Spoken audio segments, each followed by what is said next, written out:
Good evening, everybody. This is Nevin Gussack, your host at New Ideas, and with me, I've got two shows today. How about that? First, we got Pat Choate, great conversation. Now we have Tim Starr. Tim Starr is a bit of a scholar, activist. He is I would call him a pragmatic libertarian. He's very well read. He has written articles for Liberpedia on a number of historical topics. He is active on various organizations, such as the Facebook group Conservatives for Ukraine. Tim has been a long time participant and activist and observer of American conservative and libertarian politics for quite a while. He's met a number of personalities over the years, including like one fellow who's a historian. So we're going to be talking about National Socialism and Fascism. He has met Rainer Zeitelman, the well-known entrepreneur. He's also a bit of a historian, wrote a very, very famous book on how, basically, in so many words, National Socialism represented modernism, an unorthodox form of planned economy, socialism, and much, much more. Welcome to the show, Tim. How you doing? I'm doing well, thank you. Good to be back. Good to have you. How are you? Yeah, we're gonna pick your mind a little bit. So, look, I mean, you've seen my posts. I used to be a MAGA in 2015, 2016. And have moved away from that movement. I've been very sharply critical of it. But I think combined with legitimate criticism, at least from a libertarian perspective, as well as a radical civic nationalist position, we also have to separate good faith criticisms and discussions versus bad faith misidentification.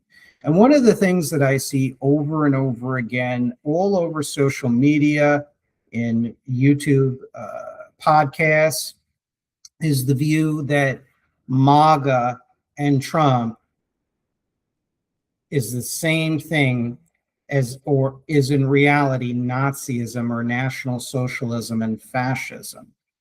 Now, my view to start off is that Trump represents a very sloppy, ham-handed, vibes-based pseudo-populism and a possible path, a real path towards a privatized oligarchic authoritarianism, which is not the same thing as National Socialism and Fascism. Tim, what is your impression of these arguments being bandied about that MAGA is Nazism and Fascism?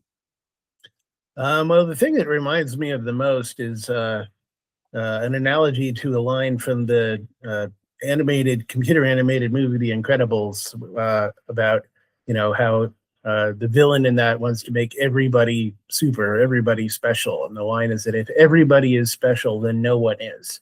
And I feel very much like a lot of critics of Trump and his supporters, they just want to use the word fascist or Nazi to refer to anyone or anything they disagree with.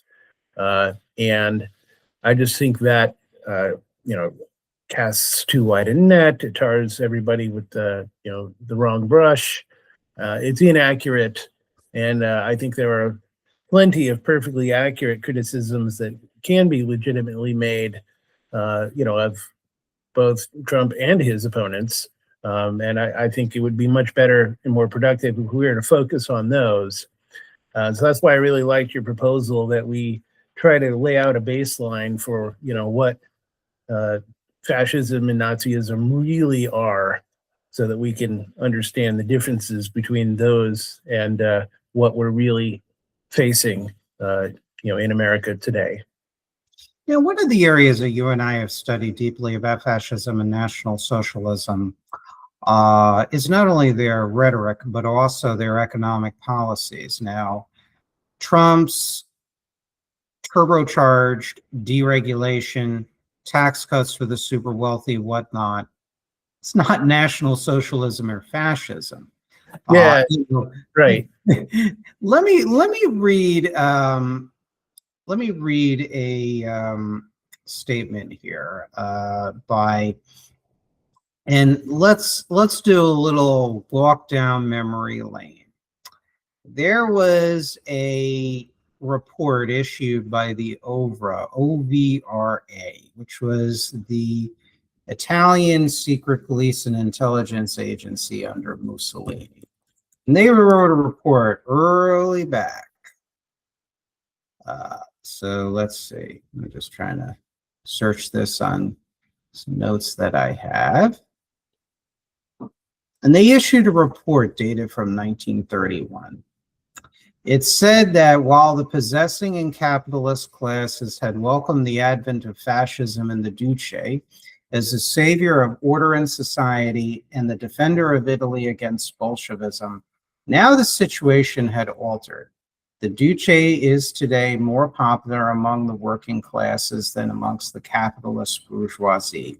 The bourgeoisie complains that Mussolini is slowly, sweetly, and silently moving in the direction of a form of Bolshevism. In effect, there is a reaction of class egoism against the vanguard politics of the corporative state.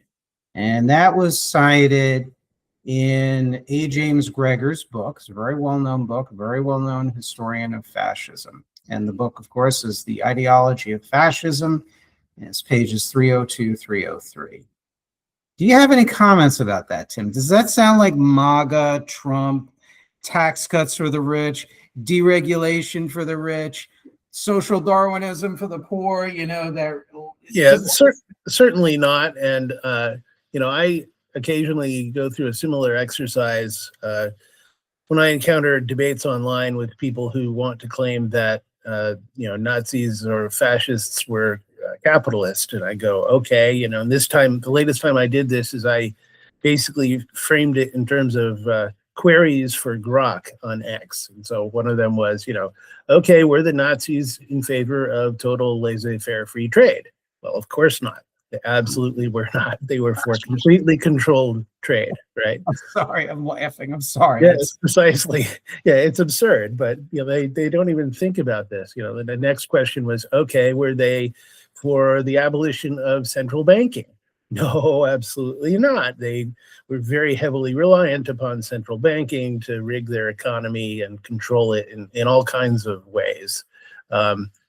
Were they for, massive tax cuts? No, absolutely not. They didn't want to cut taxes. Were they against having a standing army?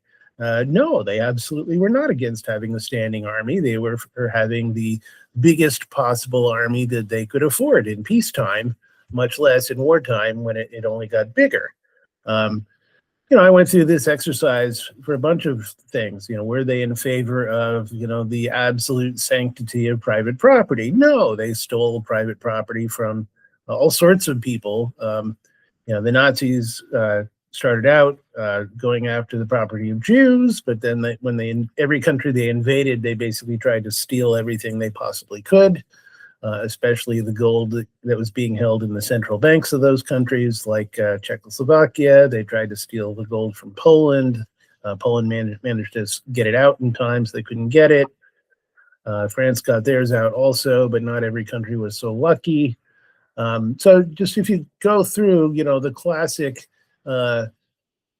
signature policies of classical liberalism and Adam Smith that are, as definitive of capitalism as possible, they would consider National Socialism completely unrecognizable, and even fascist Italy, almost completely unrecognizable as being remotely similar to anything that they advocated. Well, and that's exactly it. Let's go through another thing here. Gunter Riemann, and he was actually, believe it or not, a communist at one point. He wrote a book called Vampire Economy, and he reproduced, and the Vampire Economy is available on PDF form. The Ludwig von Mises Institute actually has access, provides free access for people to read the book. And I read it in undergraduate school. So let's again, because economics is very important. It's a very big difference. between fascism, National Socialism on the one hand, and MAGA, Trump on the other hand. So in this book, The Vampire Economy, you had one of Germany's largest industrialists. And at the time, the book, all the industrialists and landowners that decided to smuggle purportedly letters out to Riemann had to be anonymous. Otherwise, they would have been arrested by the Gestapo. For obvious reasons. So one industrialist complained to Günter Riemann, according to Vampire Economy, "Dear Mr. XY, this letter will probably be a disappointment to you, but I must confess that I think as most German businessmen do, who today fear National Socialism as much as they did communism in 1932. But there is a distinction. In 1932, the fear of communism was a phantom. Today, National Socialism is a terrible reality. Business friends of mine are convinced that it will be the turn of the white Jews," which is a term that was used in the Nazi press. That is a fact, by the way. I've actually read some of the Nazi press where that term is used. "It'll be the turn of the white Jews, which means us Aryan businessmen, after the Jews have been expropriated. Just when this will happen and the extent to which Aryan businessmen will be pillaged depends on the internal struggle within the Nazi Party," which actually existed. There was a split on that. Not laissez-faire or even my kind of capitalism, but how much state control and ownership and how many business people were going to execute after the war. There was actually some serious debates about that in the party. When we consider that Hitler himself came not from the ranks of organized labor, but from the ruined middle class of the Fifth Estate, what guarantee have we that he will not make common cause with the bandits who he has put into uniforms?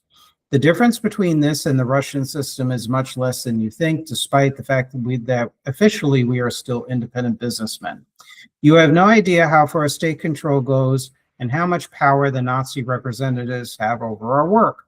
The worst of it is that they are so ignorant. In this respect, they certainly differ from the former social democratic officials.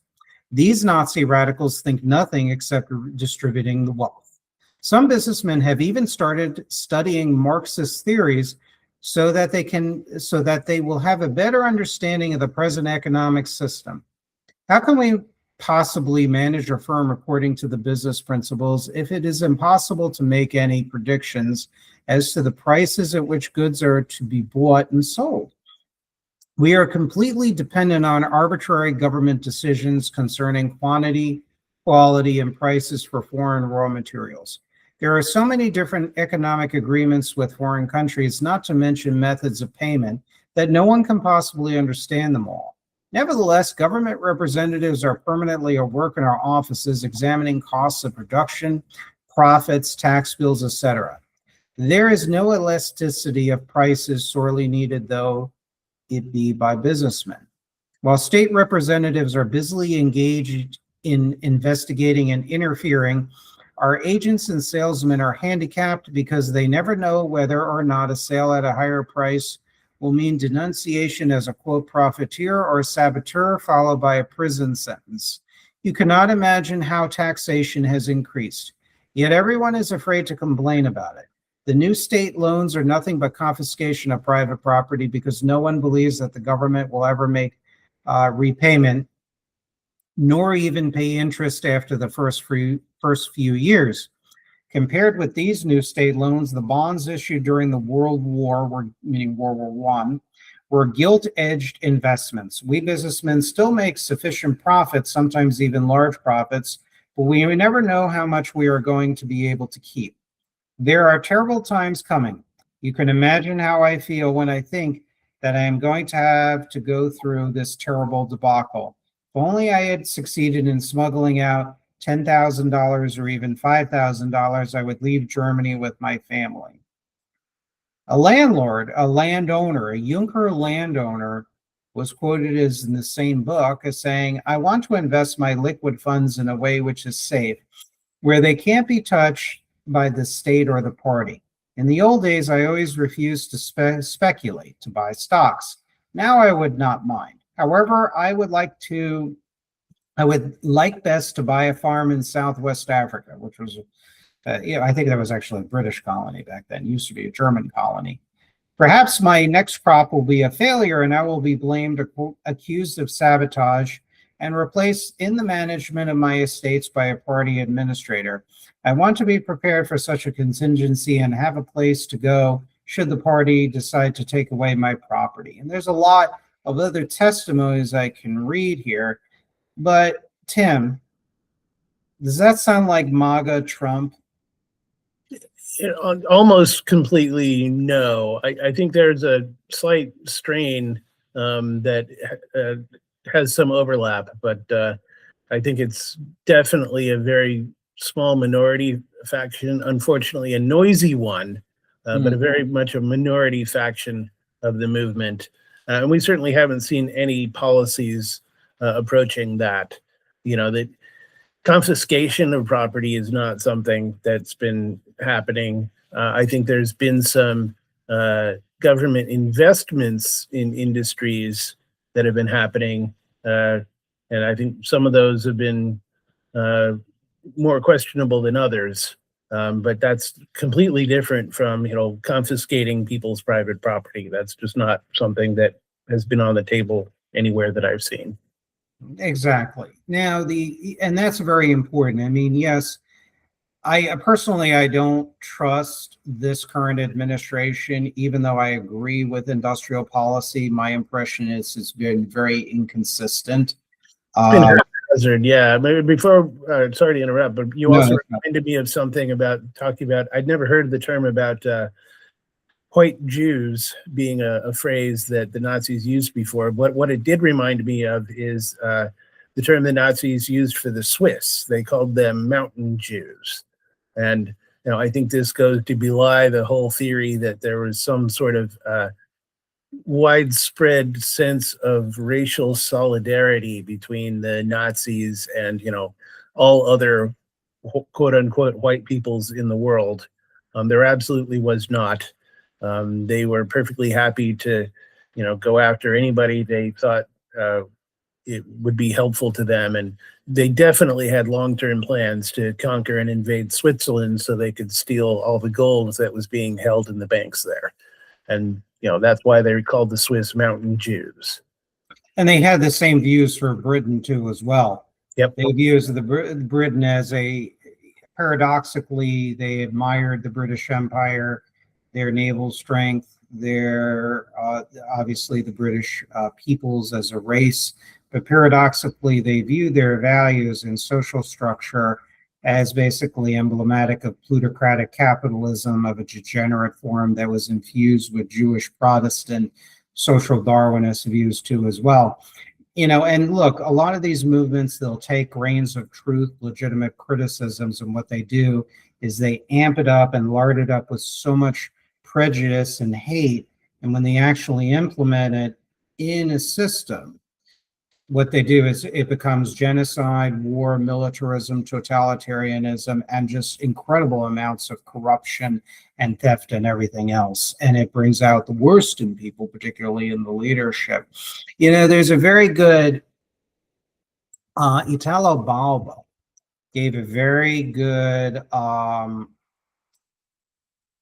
he was an Italian fascist. I think he was a member of the Italian Fascist Grand Council, which was one of the nation's biggest, most important governing bodies at the time when fascism ruled Italy. This was before the RSI period. And according to this Italian secret police, the OVRA report from February 1937, Italo Balbo claimed the people has no means of making heard its voice, its needs, its interests. In a word, it lacks the vent it needs. The whole of the syndical and corporative organization as it exists today is nothing but the superimposition of officials, which the members do not respect and frequently put up in a great discomfort. So, I say to people who consider fascism or communism or National Socialism, be careful what you ask for, because here you have even a top fascist, an early fascist, who at a high level, who later, I believe he voted against Mussolini in the famous vote in the Fascist Grand Council that deposed Mussolini in 1943. He was one of the people that voted for the collapse of the fascist government. And he did not go to northern Italy to join the German-sponsored Italian Social Republic, which was the even more radical fascist government. So he did not do that. He might have been executed, I think, if I recall correctly, or I forget. But yeah, so that's the point here. Now with Trump, everything is very, I mean, under fascism and National Socialism, there definitely was haphazard planning, but it was still more, it had a relatively consistent goal and ideology. MAGA Trump is all over the place. They have weaved together a very hasty system of tariffs that was very unpredictable in many ways and sometimes politically motivated, like the tariffs against, for example, Denmark, notably. And tariffs against, or threats of tariffs against, other allies like Canada. And then you have instances of the government buying shares in several corporations, including notably Intel. So you have that.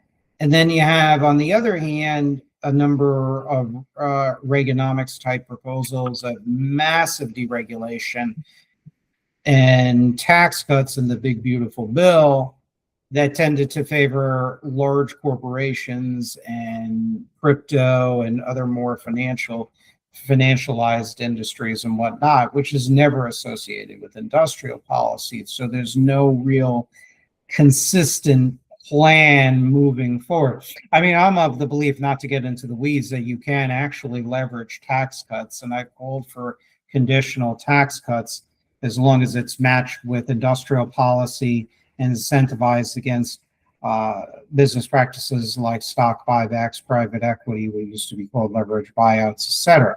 But that's a different discussion, different day. Just like Trump's first administration, the second administration is highly schizophrenic. The next thing is they are extremely pro-Jewish and very obsequious in its praise and collaboration with Israel. That is not Nazism. That is not fascism. Nazism is violently, viciously anti-Jewish to the core. It is, absolutely. And to comment on your first point there, I think one thing that sort of underlies all of that and explains it is that a lot of the discussion or analysis of fascism and Nazism, which are not exactly the same thing, they're related, they're very closely related, but they're a little different. They miss the fact that there was an actual fairly coherent ideology to those movements. And that leads to operating quite differently than the sort of movement that we have here in the United States today, honestly, on either side of the political fence. But right now, the one we're talking about the most is the one that happens to be in power, the Republican Party, the Trump administration, the MAGA movement. But the basic difference I see there is that, as you just described, with all those various elements, it's this kind of thing where a lot of different factions bring their ideas to the table and they make their proposals.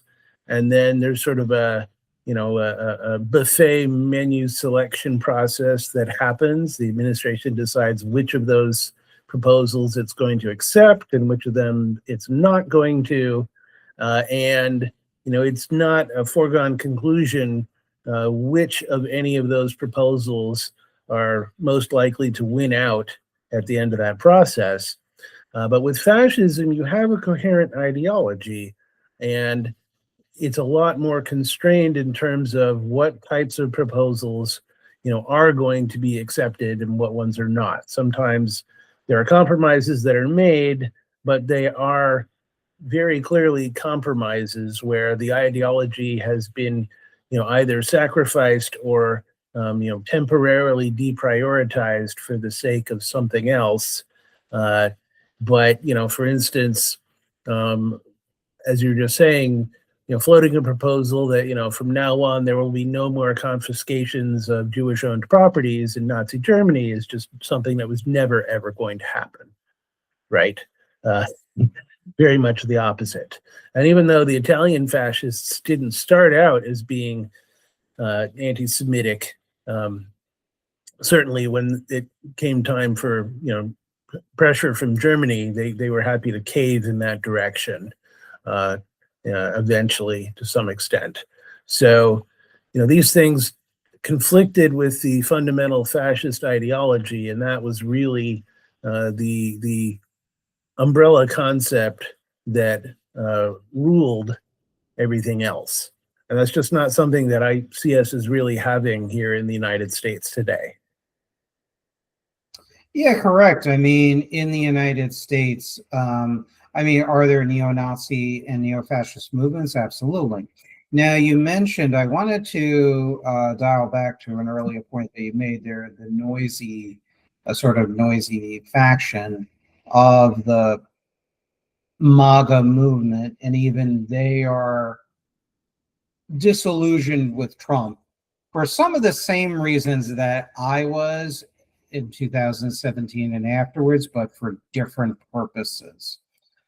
My views are radical civic nationalism, which by comparison, I'm sure you've read my economic essays, you've listened to my discourse, read my posts on Twitter.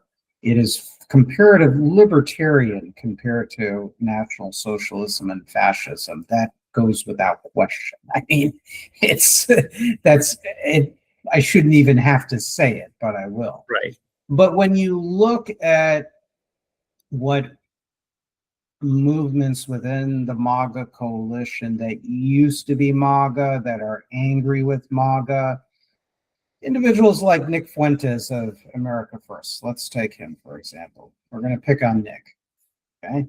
You okay? Fine with me. He's completely fair game as far as I'm concerned. And when I was talking about a small but incredibly loud, noisy fringe, he's the sort of person I was referring to. Correct.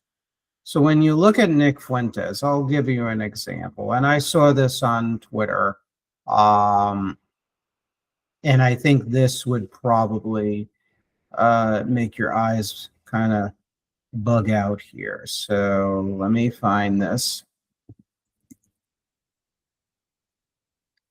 Excuse me. So he says, Nick Fuentes says, the left has to give up immigration. The right has to give up on the free market. That's one person. And he and his people at least initially supported Trump. Now he has become more disillusioned. And another post, Fuentes says, the people have to believe in authority of the state. Forget about liberty and safety. It's about order. I don't believe in the individual. And now the conservative responses like Dinesh D'Souza and Vivek Ramaswamy were both good and problematic from my radical civic nationalist point of view, but I'm not going to get into that. But does that sound like MAGA to you? No.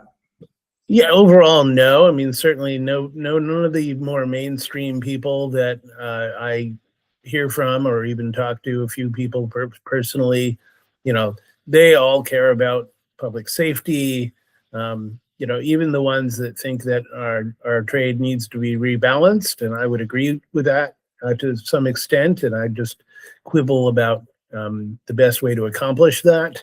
And I don't think anybody wants to, that I can, really think of here, wants to, give up on trade with the rest of the world entirely or even mostly.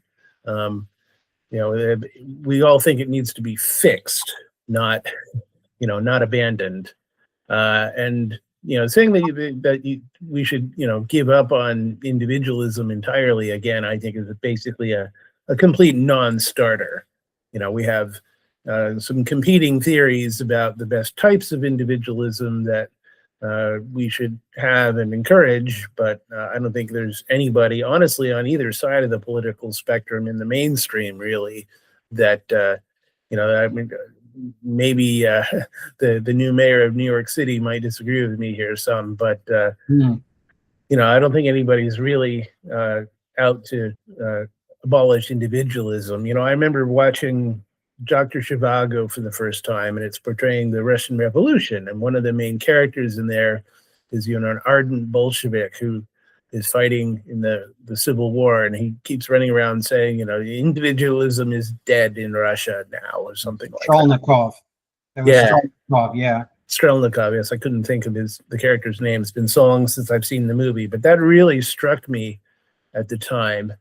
And I think that a lot more Americans, honestly, conservative and on the left, would agree a lot more with the anarchist character in that movie who, is raging at everybody else on the train saying, I am the only free man on this train. That's the kind of spirit really that I see Americans having, and not just Americans, because also it's kind of like in the TV show The Prisoner, where the main character there refuses to be referred to by a number. And in the opening of every show, he says, I am not a number, I am a free man. I think that's the kind of spirit that is most authentically representative of certainly the mainstream conservative movement today.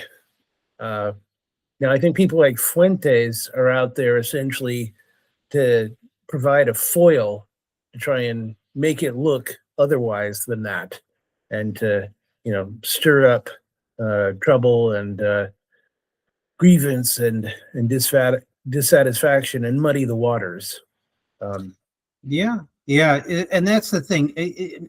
I agree with you. I think I remember the scene with the anarchist, and he was chained by the Bolsheviks inside the railway car. I remember that. Yeah. And that resonated with me. Well, not because I'm an anarchist, obviously, but because he was anti-authoritarian, anti-totalitarian in spirit, and I love that. That was probably one of the best lines in the movie, actually, to be honest with you. Yeah. It's kind of like where I was reading an article about the Spanish Civil War, and I could not truly choose with my American mindset either side, either Francisco Franco or the increasingly Soviet-dominated republic, which was more and more socialistic. And speaking of Spain, there's a book, there are several books, Wind in the Olive Trees, Spain from the Inside, published in 1946, authored by Abel Plenn, P-L-E-N-N, and then Thomas Shea Hamilton's Appeasement's Child, The Franco Regime in Spain, published in 1943. And then, of course, a New York Times article dated from May 15th, 1939, titled Madrid Fines Fail to Cut High Prices. So this is some notes I have here. And under Francisco Franco, even with his liberalization starting in 1959, it still remained a very tightly controlled economy with state intervention, creation of nationalized industries, and all kinds of economic controls. And apparently, they were so tight in the 1940s during World War II in Spain, after Franco took over in 1939, before World War II, he took over.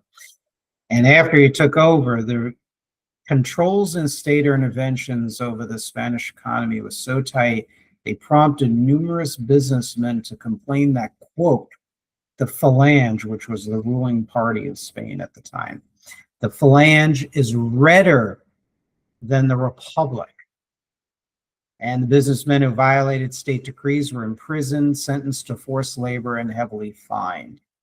So, and I can read tons of rhetoric and stuff like that here.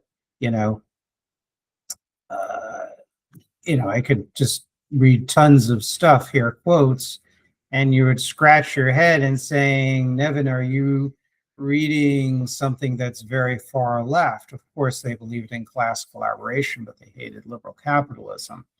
So, And what I see, circling back to Nick Fuentes, it's not the critiques of free market or individualism. You have to look what lies under the surface. What is his goals and intentions? And his intentions are something far more authoritarian that anybody in the political mainstream, whether on the right of center or left of center, would advocate.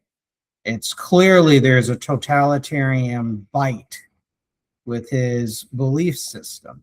And a lot of these people were, when you look at Richard Spencer, and now he's become anti-Russia and pro-Ukraine in the past year or two, which is interesting. I think it was because, I suspect it's because he had that messy divorce with his Russian ex-wife. Yes, right. That's where I trace that mysteriously to. But, you know, people like Richard Spencer, people like, you have people like Nick Fuentes and others. They used to be hardcore free market people. Spencer was, I think, before he even became a paleoconservative, he was a Ron Paul activist. You had Willis Carto and Revelo Oliver and Tom Metzger, who became either National Socialists. Metzger became a very radical National Socialist, actually. Tom Metzger, the founder of the White Aryan Resistance. Right. They were all members of the John Birch Society. Revelo Oliver, he eventually, on occasion in his journals and his articles, was praising the Iranian Ayatollahs in the 1980s. And he started out on I think he was on one of the National Council of the John Birch Society. Willis Carto, founder of the so-called Liberty Lobby. He was originally a Bircher too. William T. Byers was a Bircher, and he joined the National Youth Alliance, which became the National Alliance of William Pierce. And the National Youth Alliance of Byers, they were quoted as saying, basically, we, in addition to repudiating the New Left and being tough on crime and racialist, white racialists, they also were against economic conservatism and bourgeois values, as they termed it. And I don't know if you remember the National Youth. Yeah. They were an outgrowth of the Youth for Wallace. So, and I've read their publications. Their publication was known as Attack. And they also wrote an introductory essay to their movement in the American Mercury, which went from having a hodgepodge of good articles on the threat of communism to questionable articles by questionable individuals. And then by the 1960s, it went really, really bad, where they were running articles by Colin Jordan, who is the founder and head of the National Socialist Movement in Britain, and all kinds of other people that were really anti-Jewish and anti-Black and stuff like that. So you have this pipeline that develops. Tucker Carlson. Tucker Carlson was part of the Cato Institute and was a libertarian adjacent a long time ago. A long, long time ago. I don't remember him that far back, but it doesn't surprise me that he's come a long way since then, that's for sure. I think what it ultimately comes down to with all of these people is that they really are primarily ideologues of one sort or another. The most typical type seems to be a sort of, extreme pseudo-Christian or pseudo-Catholic. So a lot of them like Franco or talk up Franco or Salazar because of the Catholic angle. But even, some of them are more Protestant. But they basically adopt other types of, policies in other areas, either economic policy or foreign policy, in a fashion that is instrumental to their ideology. So if they think that free markets will advance their ideology, they're for free markets. If they think that, a vast welfare state and regulations will favor their ideology, then they're for that. If they think that some sort of very authoritarian system will do the trick, then they're for that. The primary is the ideology, and it frequently is one of an extreme form of social traditionalism where people are basically not allowed to deviate from, a nuclear family with, rigidly defined gender roles, although they tend to get a little bit vague about that. They don't really go around advertising their ideal real loudly in public. They more focus on condemning sort of extreme deviations away from those ideals. So, for instance, a lot of them focus on either non-heterosexuality or transgenderism, basically as the most extreme deviation away from that we have today in our society. But even then, again, I don't think they really contribute a whole lot to intelligent discussion of those issues, because all they really end up saying is, this should not be allowed, and that's it. And there's no actual discussion of, what problems do people actually have? How could we actually solve them? What problems are real? What problems are not real or exaggerated, etc. But ultimately, I've had this discussion for a long time within the libertarian movement. We had debates about, if we're going to try and convert people from other political factions, which ones should we focus on, and which ones, if they do convert, do they actually convert, or do they just, change their protective coloration temporarily? And there's a real problem there with people whose fundamental ideology really never changes. They just get convinced temporarily that, in the case of trying to convert them to libertarianism, that libertarianism will somehow advance their fundamental ideological goals. And then if they find out otherwise, they're perfectly happy to jump ship and, denounce libertarianism, as I gather Tucker Carlson must have done. I don't recall him ever saying anything positive about libertarianism, but maybe he did at one time. I think he was a fellow at the Cato Institute, but this was a really long time ago. This is in the beginning of his career. With Tucker, I agree with aspects of his economic nationalism, his denunciation of Cavallas when Paul Singer, the hedge fund investor, closed down their big office that they had in the state of Nebraska. I forget which city or town it was.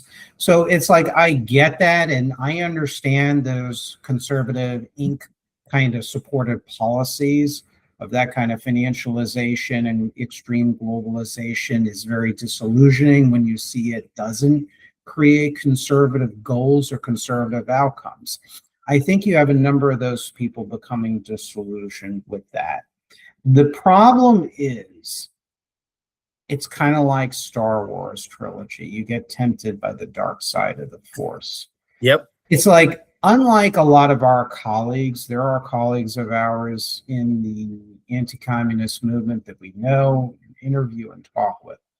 One of the areas they disagree that I'm a bit very different from, and I say this very respectfully, is they're moral individualists. So like, okay, you believe in a bad ideology, that means you're bad, and screw you, and end of discussion. I don't want to talk to you. I'm not going to consider your point of view kind of attitude. So I look at it and I ask, well, why did these people get tempted by the dark side of the Force? It's not just an individual failing. It's not merely just power hunger. They see a real problem with existing movements. They see how policies that are touted as conservative end up violating and destroying conservative outcomes, sabotaging them, actually.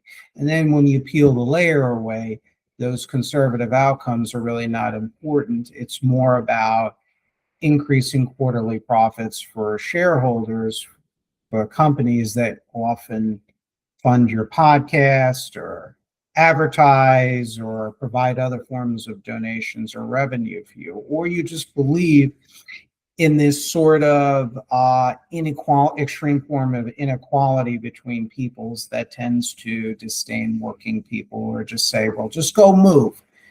You laid off from a job, just go move. It's your fault anyways, kind of thing. And that's rife even within our movement.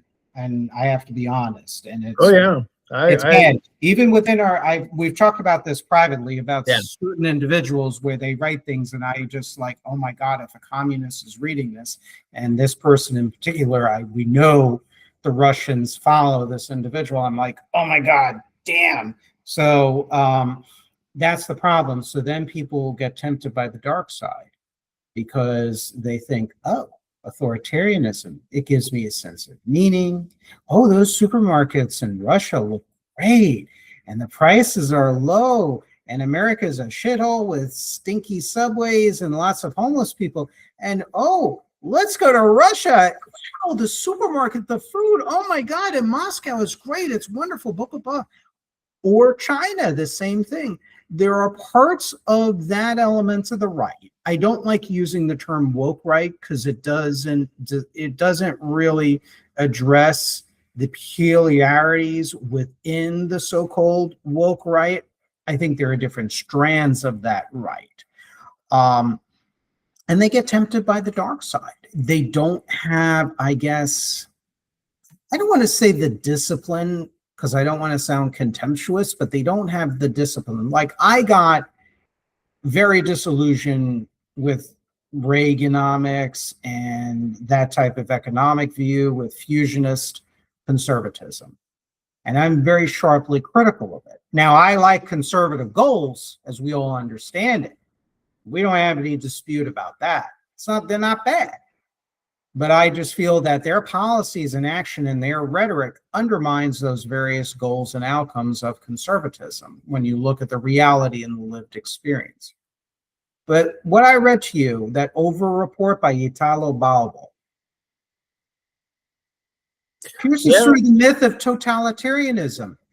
And the problem is I don't know if people are sloppy thinkers. They want a movement of a sense of meaning, order, and everything in a country like the United States where they perceive as decadence and chaos. And I think, Tim, we've seen this in history. I mean, in the 1930s, you had the Western world was afflicted with a severe depression, and they saw that Nazi Germany and fascist Italy and the Soviet Union under Stalin were on the move. And people would either not know, not care, or willfully ignore all of the oppression and genocide and suppression of liberties and everything else. And they say, well, you know, worst case scenario, you got to break a couple of eggs to make an omelet now. And I think that's what's at part of this. I don't know what your thoughts are. Maybe you can tell us if you've ever you lived in the Bay Area and grew up in Red Central in the Bay Area where you had Dellums and Jim Jones and and by red we mean communist, not not like red city or red state in today's parlance. No, I certainly did. These people, what makes them tick? And do you think there's overlap between these hardcore anti-American leftists and the likes of maybe like a Tucker Carlson or a Revelo Oliver or others who, or Nick Fuentes and others who get disillusioned purportedly, or they just might be grifters and opportunists too, and they just want to wear authoritarian clothing just to get more likes and clicks, and also in a pursuit for power that they really want. You have some people that are just, you know, I hate to say it, that are a bit messed up in the head, and they really just want power, and they're malevolent political entrepreneurs. Yeah, I think there's elements of all of those, but the predominant one in my, experience and awareness, I think, is people who are more interested in some kind of ideological understanding of the world than they are in the world itself. So one of the things that really impressed me was when I read a book published a long time ago called Political Pilgrims by Paul Hollander. Great book. Yeah, it is a great book. And it's all about, for anyone who doesn't know, it's essentially about, politically motivated tourists that went to go visit countries like the Soviet Union or Cuba under the Castros. And they basically projected their fantasies of the ideal utopia onto what they saw there. And of course, they were hosted and given these Potemkin tours of those countries that were intentionally designed to make it look like those countries lived up to those fantasies. And that's the sort of thing that I think of when I hear about or heard about Tucker Carlson going to Moscow and going to the grocery store and going, wow, this grocery store is awesome. I've never seen a grocery store so nice before. You know, I'm like, dude, it's a French grocery store. You know? They have them all over the West. It's just like every other Western grocery store. You're just, you know, deluding yourself, you know, putting on these rose-tinged glasses because you think you're in your political utopia, and so everything you see there. And the other thing that struck me, as I just saw Tucker Carlson saying something recently about how he primarily evaluates things based on aesthetics. You know, he said something about it. If it's beautiful, then it must come from God. And I saw a lot of Christians reacting to this going, you know, actually, frequently that is, I'm not a Christian, but I enjoyed their response to this, saying, you know, frequently beauty is put there as a temptation by the devil to tempt you away from virtue. You know, it's not an automatic indicator of goodness or godliness. But I think there's an underlying superficiality there that satisfies a craving that they have to, you know, see what they want to see in things. And they're fundamentally alienated from their own societies, their own cultures, their own realities. They find them wanting, and they somehow delude themselves into thinking that other societies will be better for them in those exact ways. And then they filter all the information they get about those other societies to fit that. You know, if anything conflicts with that theory, they go, oh, well, you know, somebody must be lying to me, and or, you know, there must be some sort of misinformation or misunderstanding here. But we see this repeatedly. I mean, Carlson has now done this with Russia. He's done it with, what was it, Qatar, where he's apparently buying a home. I mean, Qatar, come on. I read a great article about Dubai years ago called The Dark Side of Dubai. And I don't think Dubai is anywhere near as bad as Qatar, but Dubai has some very unsavory aspects to it. It does. You know, including what is essentially a large system of imported de facto slave labor. Correct. They call it the kafala system. It's pretty nasty. So the idea that people like this, you know, a rich white Western guy would go to one of these other countries and think that they found paradise, it's the sort of thing to me that can only be explained by ideology. Now, you know, another example, somebody I did actually personally know briefly was Eldridge Cleaver, who was a leader of the Black Panthers. I met him in the 90s after he had himself renounced socialism and become a Christian conservative. And he told me that living in Algeria is essentially what cured him of socialism. I think that's an exact quote. Now, I didn't know him for very long, but I did recently read a biography of him, not his autobiography, but a biography by somebody else.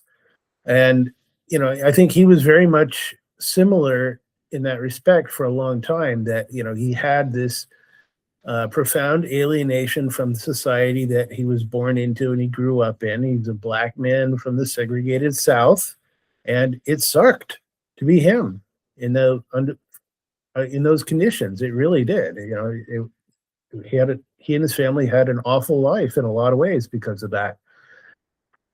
And then he ended up discovering Marxism and getting enthralled with that and thinking that that was the, you know, explanation for everything that was wrong with America and a solution for all of its problems. And he stuck to that for a long time. But then, you know, eventually, after living in communist Cuba and then Algeria for long enough, he got disillusioned with that. He saw that those societies were also plenty racist. And they weren't living up to the supposed ideals of socialism, Marxism, or communism either. And he ended up deciding that it would be better for him to come back to the United States and turn himself in and go back to prison. And by that time, he wasn't even living in Algeria anymore. He was living in France. So, he really came to appreciate America a lot more after having been away from it for a long time. And that's something that I think a lot of these people, they don't have that kind of perspective. I've been to a lot of other countries. I used to work for an international libertarian organization, and so I visited, countries in Europe or Latin America or Eastern Europe, and I met people from a lot of these other countries, from Africa, from Nigeria, from South Africa, from Mexico. I've been to Costa Rica. I've been to the Philippines. My wife's been to a bunch of these other countries with and without me, and it really makes you appreciate how much America has going for it in a way that a lot of these people just don't seem to appreciate. My issue, and I've been to a number of countries, and I would say, for example, I've been to Japan, the Bahamas, Dominican Republic, Mexico, Canada.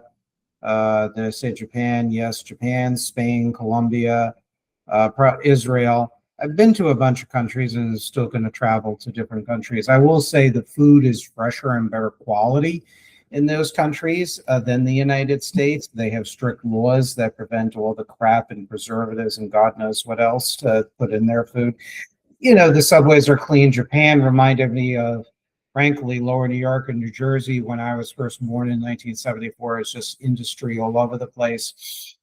But the thing is, what bothers me is two things. One of which, and I say this to everybody, you don't have to look at a totalitarian state to want great things for your country. You can look to a Japan, you could look to a Denmark, you could look to the United States in previous periods of history. You can look to other free countries for that. And no country is going to be perfect. Those countries are not perfect either. They got their own challenges.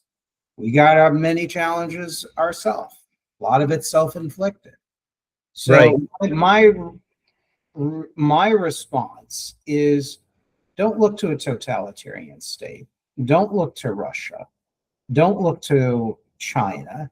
Don't look to Cuba, which is in an absolute shambles, which even before the US blockade, because now the Russians are pledging to send oil.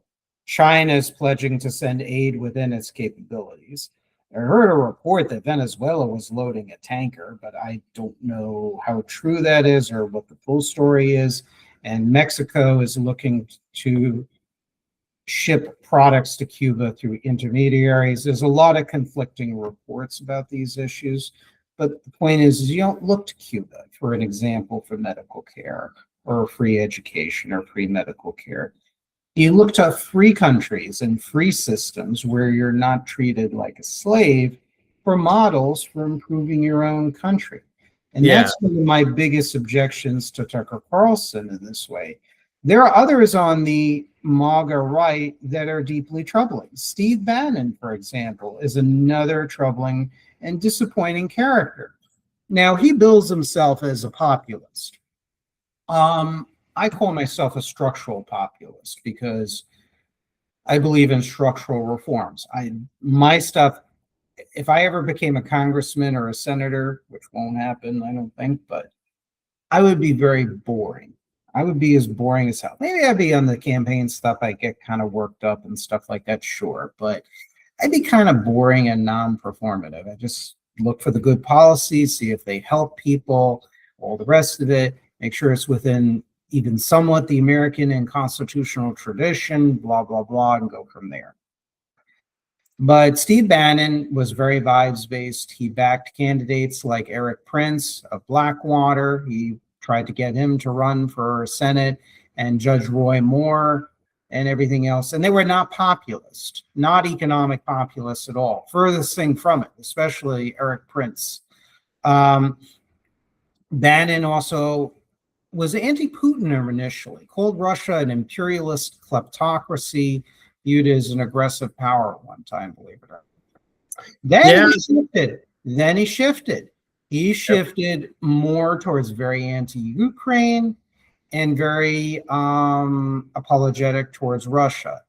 Yeah, same thing happened with Alex Jones, by the way. He was originally very anti-Putin, and then he did a complete about face. By 2008, yeah.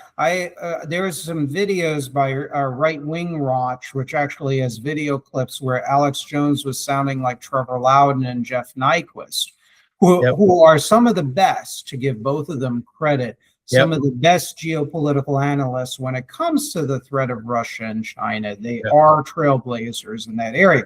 And Alex Jones was sounding like him way back in the day. You know, I mean, and he was saying, well, Russia's supporting the Taliban and China's building missiles, and Russia, Putin, he's a communist and Satan and everything else. And Nevin is your host, trying to do his voice, but I don't know if I could do it. So what do you think of that, Tim? Did you see those? It's pretty funny, but I couldn't even try to imitate him. So I actually don't watch people who do talk shows very much because I can read so much faster than most people can talk. I just don't have that kind of patience most of the time. But I certainly, see that. I guess what I was going to say is one of the big trends that I see in a lot of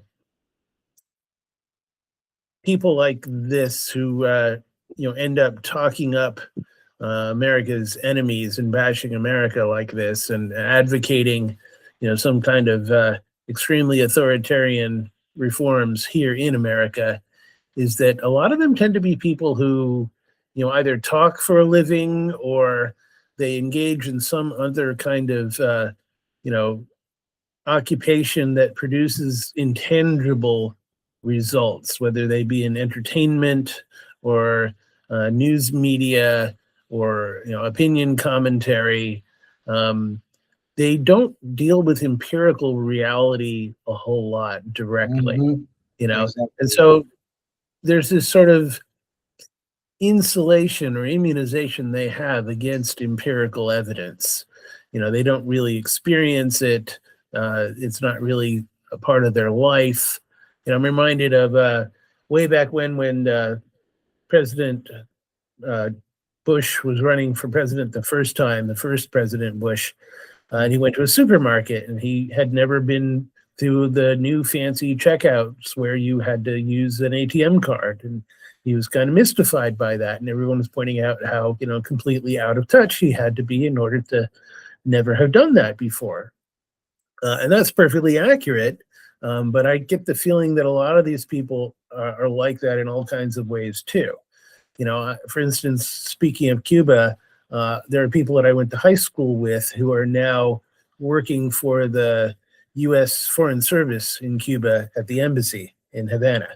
And basically every time they get a chance to fly back to the States, they have to stock up on bathroom supplies, including toilet paper, because that's stuff they can't get in Cuba. I had industry colleagues that went to Cuba for an industry conference maybe a decade ago or so, and they said similar things, that there's all sorts of basic supplies and products that you just can't get there. They just don't have, and they haven't had them for a long time. And so anybody like Bernie Sanders or these others who are talking up Cuba in some way as a model for us to emulate really have no idea what they're talking about. I've got a good friend on X who's a refugee from Cuba, and she recently said how she literally never had any meat to eat as a child until they got out of Cuba, and they ended up in actually Franco's Spain. And so, she was amazed at how much better Spain was under Franco. And Franco's Spain was not a great country as far as Western Europe went. No, it was not. And they also had a lot of problems with its strictly planned economy too. Yes. Well, it was not, yeah, no, absolutely. In Cuba, my ex-girlfriend, a lady, I'm not going to give last names or anything like that. She was from Cuba. She came to this country by 2019, and now she's doing very well. She's always been very resourceful, very, very bright young woman. And she's said similar stories too as well. But the thing is there are oases of plenty in Cuba, and various corporations, state corporations, and sort of quasi-state private corporations in Cuba run various shops that have existed literally since the beginning of the revolution.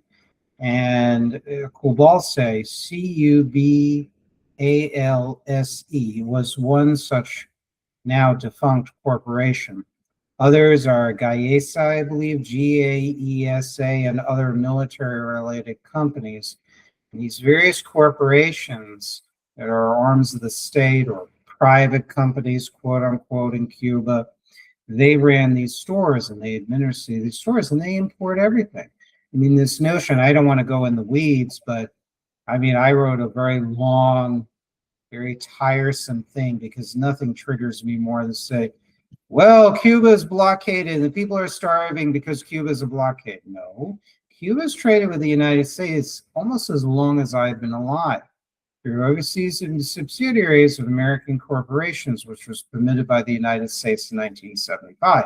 And these companies, even if they had 20% American content in their goods, overseas subsidiaries of American companies, whether in Argentina, Mexico, Panama, or Canada, or Western Europe, can export American or partially American goods or goods with no more than 20% American components to Cuba. And then starting in the year 2000 under Bill Clinton, American food companies were able to export food and food products to Cuba, of which half of it was channeled through Alimport, which was one of the state import-export corporations that channeled it to the hotels, the state private hotels, private meeting with various foreign investors like the Spanish Meliá Group, which is a well-known resort hotel company in Spain, global, and other companies, foreign companies and whatnot. So they were channeled through Alimport, all this food through to hotels and hard currency shop system in Cuba that I just had mentioned. Yep. So it's really something else. And, you can't really hold up these countries as models, and people will look to Franco Spain even to this day as a model of order, or Nazi Germany. I mean, there are people that were MAGA that moved to National Socialism, believe it or not. Oh, that yeah. is not unheard of. Oh, yeah. And they'll go through a pipeline to that point. There were neo-Nazis that did support Trump. In some ways, I don't want to say because it comes across inaccurate, but similar to why I supported Trump, but for different reasons. Trump represented a break with Reaganite orthodoxy. Now, my view is to restore pre-Reagan capitalism and also a sort of hardcore civic nationalism that was very inclusive. But still, my goals were very liberal in a classical sense. It didn't involve suppression of political liberties. It did not involve killing people. It didn't involve embracing a suffocating collectivism. With the Nazis, let me just go through just this. There was a guy, his last name is Hampton. These Nazis that supported MAGA initially, and there were not many, but there were a bunch of them. Eric Stryker of War Strike, that was back then, he was involved with TRS and other groups. And you have Robert Hampton. There's a magazine online called Countercurrents, which is a white nationalist publication. And Robert Hampton wrote even though Donald Trump became president on a national populist agenda that challenged conservative orthodoxy on immigration, foreign policy, trade, and state power, CPAC 2019 offered the impression he won on the stale conservatism of Ronald Reagan. He observed further that Trump once promised a new movement on the right that would push the interests of white America against the dictates of globalism. Now we're treated to the same old platitudes. We stand with Israel, socialism sucks, tax cuts rock. It's movement conservatism dressed up with funny tweets and quasi-populist bravado. Hampton elaborated that Trump, quote, won because he challenged the idiocy of conservative incorporated and offered a new right-wing alternative to the GOP's failures. But since he won, the president has made too many concessions to the idiocy that he ran and won against. And, there's a lot of others. This is, of course, in my book, Turning the Page, Volume 2, where I talk about the Trump movement. And there's a lot of similar critiques what I've made, but Mr. Hampton is deploying it to a more authoritarian, collectivist, liberty suppression end, while I'm more for, I'm more of a reformist, where I would argue I want to preserve liberty and freedom as you and I would understand it and enjoy it and whatnot. And these people are using MAGA, I would argue, almost as a Trojan horse. Warren Bellow and Eric Stryker similarly supported Trump too as well on their podcasts. And they were very influential back when something called the alt-right, as you remember, used to exist. So I don't know if you have any comments on that. Oh, yeah, absolutely. I do. I think you're hitting on something that's very fundamental and important here, which is that there's a very big distinction that needs to be made between what you might call reformists and revolutionaries here. And fascism is not a reformist movement. It is a revolutionary movement. And they basically condemn the status quo pretty much unconditionally, to the point where they basically say it all has to go, and that peaceful, legal, democratic means are inadequate to deal with it. And they basically, I think they reverse the normal order of priority that normal Americans have for violence. We tend to think of violence as something that can only be resorted to as a last resort in the most extreme circumstances. And they basically want it to be the first resort. And a lot of them get attracted to violent professions. A lot of them end up becoming military veterans because they have an inherent attraction to it. I think some of them, like Daryl Cooper, they end up fighting in wars like the Iraq War, and they get very disillusioned with that, to the point that they feel like, they lost the wars that they were supposed to be fighting, and they want to blame somebody for making them lose, turning them into losers. So they look for scapegoats, and then they basically, have a sort of, burn it all down attitude about the system that they thought they were fighting for. It's a big thing, a big point of distinction that I think needs to be made here, which is that, by and large, the vast majority of, conservatives in America today are no more interested in a violent revolution or a civil war than anyone else. But there are a few of these people that really are. That's, what their ideal would be. And you have to bear in mind that a lot of these critiques that they come out with, which may sound, superficially plausible, and, may even be things a lot of people would agree with, they're always saying those things in the service of trying to drive you towards, that kind of, revolution or civil war. And they're always talking it up. They're always talking up something that's going to, split the country in half or something like that.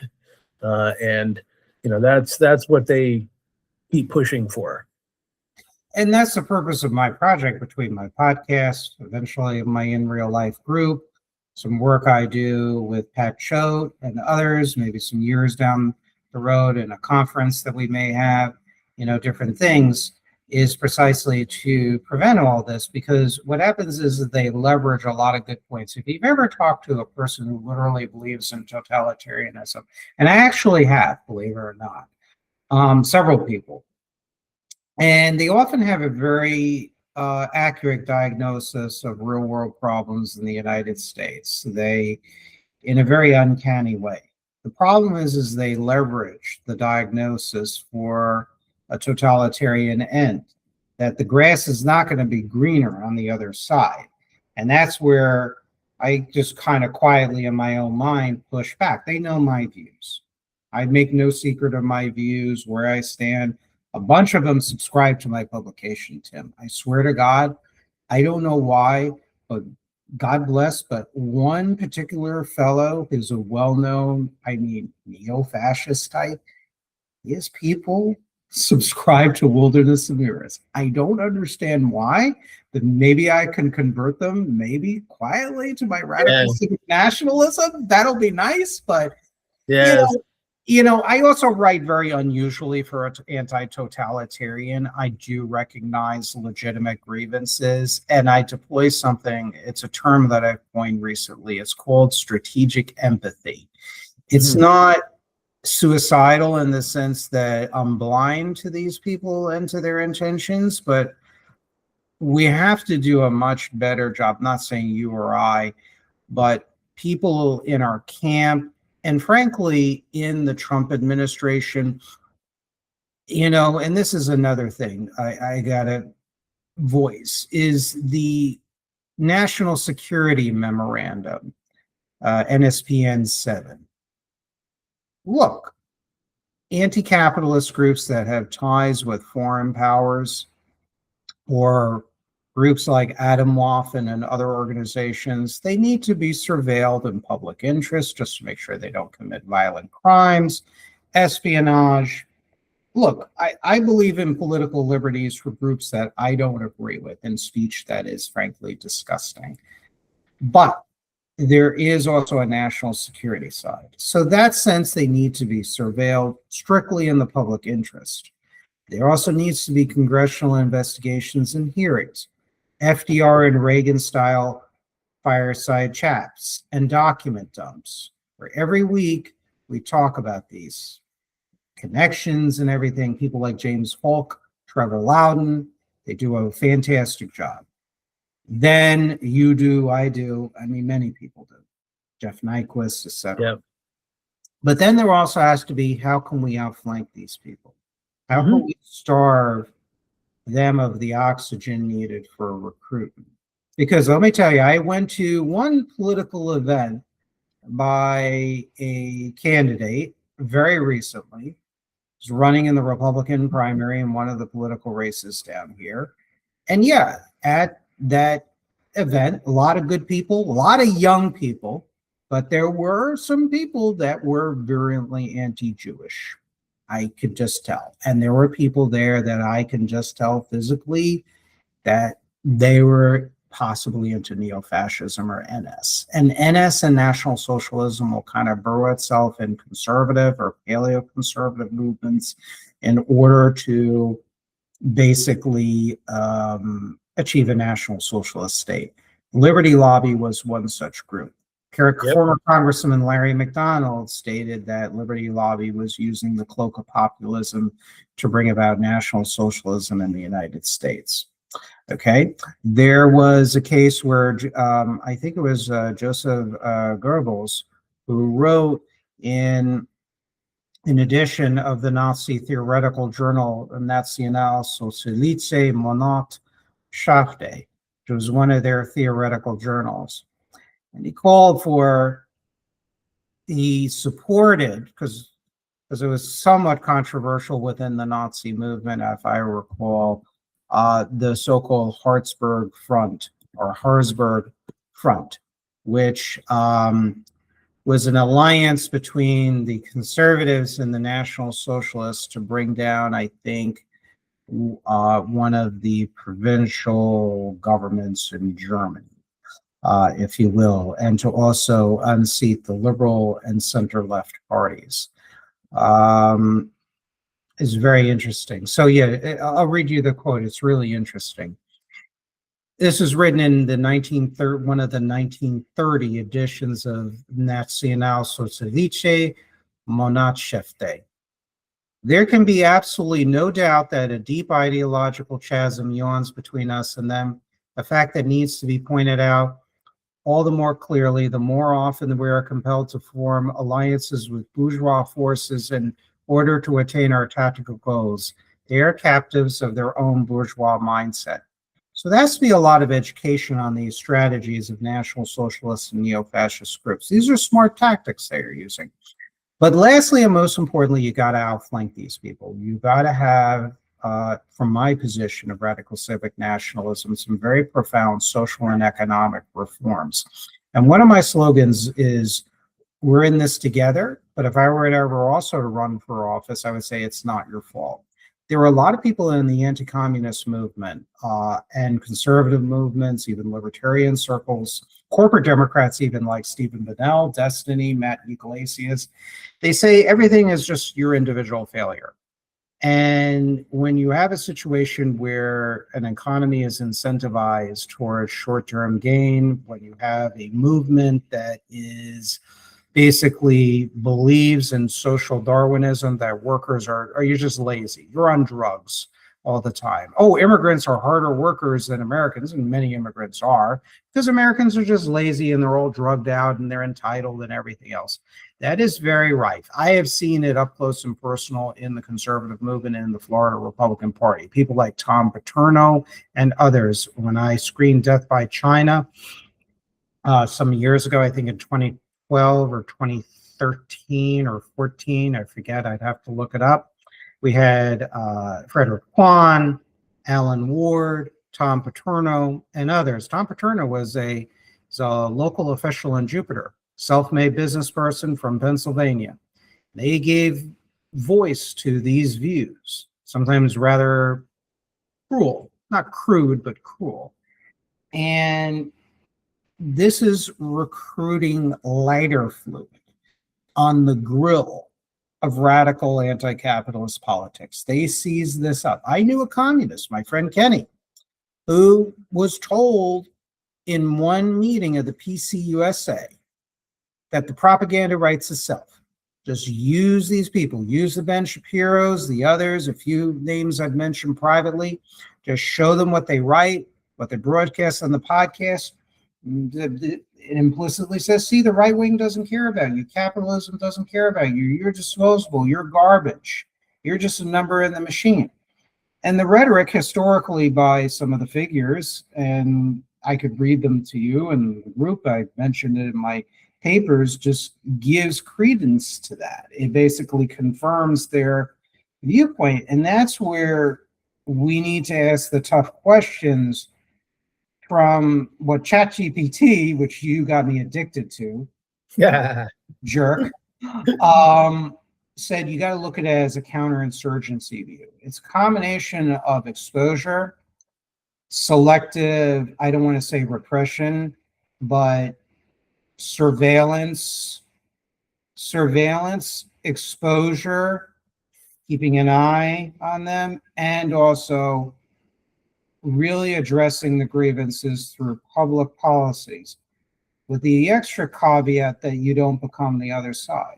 Because one of the things about fascism that's very interesting is the Nazis, their collaborators in Europe, neo-Nazis occasionally in the United States, they'll say, quite correctly, for the wrong reasons, well, it's the asocial industrialists,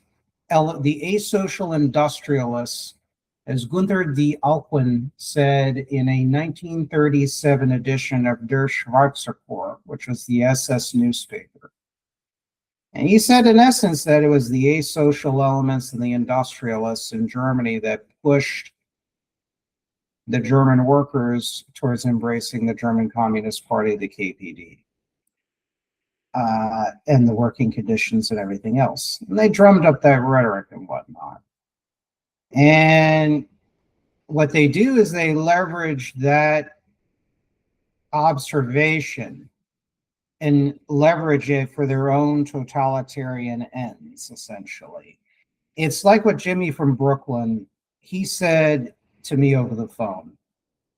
They are like pimps. The communists, and I will say the National Socialists, are like pimps. They're going to promise you the world. They're going to tell you truths. They're going to tell you all kinds of things.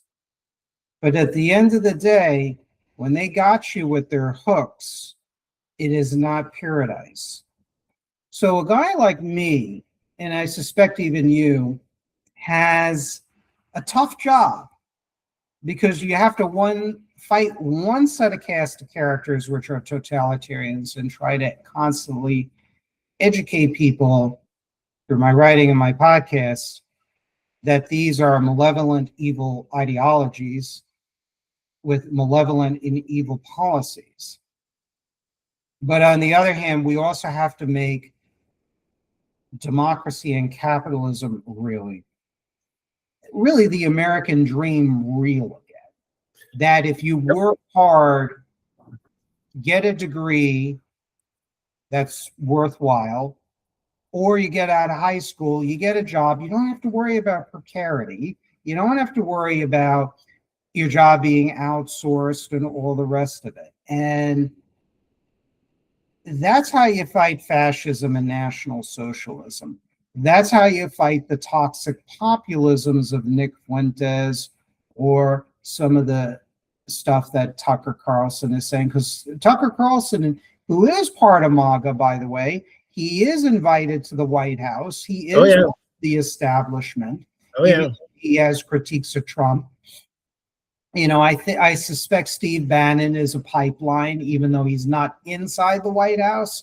Trust me, Tim, they're listening to him. They probably have some back channels to Steve Bannon too as well. Steve Bannon, whereas bread is butter. So yeah. Well, I keep thinking of was a wonderful old joke from Groucho Marx, and I've sometimes said the only kind of Marxist I would ever be is a Groucho Marxist. One of his jokes was that the politics, he defined it as the art of looking for trouble, finding it everywhere, misdiagnosing it, and prescribing the wrong remedy. And to me, this pretty accurately describes the methodology of these totalitarian ideologues. You know, they look for trouble, they find it everywhere, whether it's real or not. Maybe it's real, maybe it's exaggerated, maybe it's made up. Then they misdiagnose it a lot of the time, maybe not always, but more consistently than anything else. They're always prescribing the same remedy, which is, their ideology. And not only does that never change, but it's almost always wrong.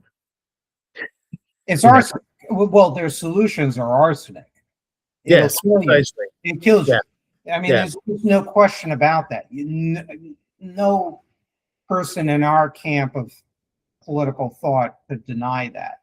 Yeah. With totalitarian movements, they'll often leverage even their diagnosis, while correct, they still lard it up with prejudices of various types that messes it up and makes people like you and I say to ourselves, it's still not credible, because they're going to lard it up and say, well, it's Jewish capitalism, or it's just, all capitalism is full stop exploitation. There's actually a story I want to tell you. I don't want to digress. I volunteer for one of the Broward County Library-wide events called Artlet. It's a multicultural event, and it showcases art and all kinds of activities for the parents and the kids. So one of the things I enjoy doing is going to businesses and meeting with local businesses to see if they could sponsor maybe food, or maybe we can make a purchase of their goods or services and they can display them. And there was one pizza company they have, is a pizza Italian restaurant. And it's right across the street from the Southwest Regional Library. I wish I remembered the name of it so I could kind of promote it, because I was so impressed with the manager, the owner.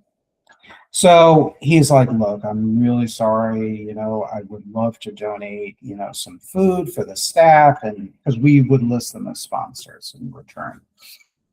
And he was so apologetic, he called me back and everything because he wasn't at the locations. 2 locations, one in North Broward County and one in Pembroke Pines. And he's went through it. He's like, look, I barely have broken even for the past, I would say, 2-3 years at least. And he said that out of his own pay, he paid his workers first before he paid his own salary. Yep. So this is why when I look at the diagnosis of that, it's like, okay, there are different, as I talked with Pat Choate, there are different shades and types of capitalism.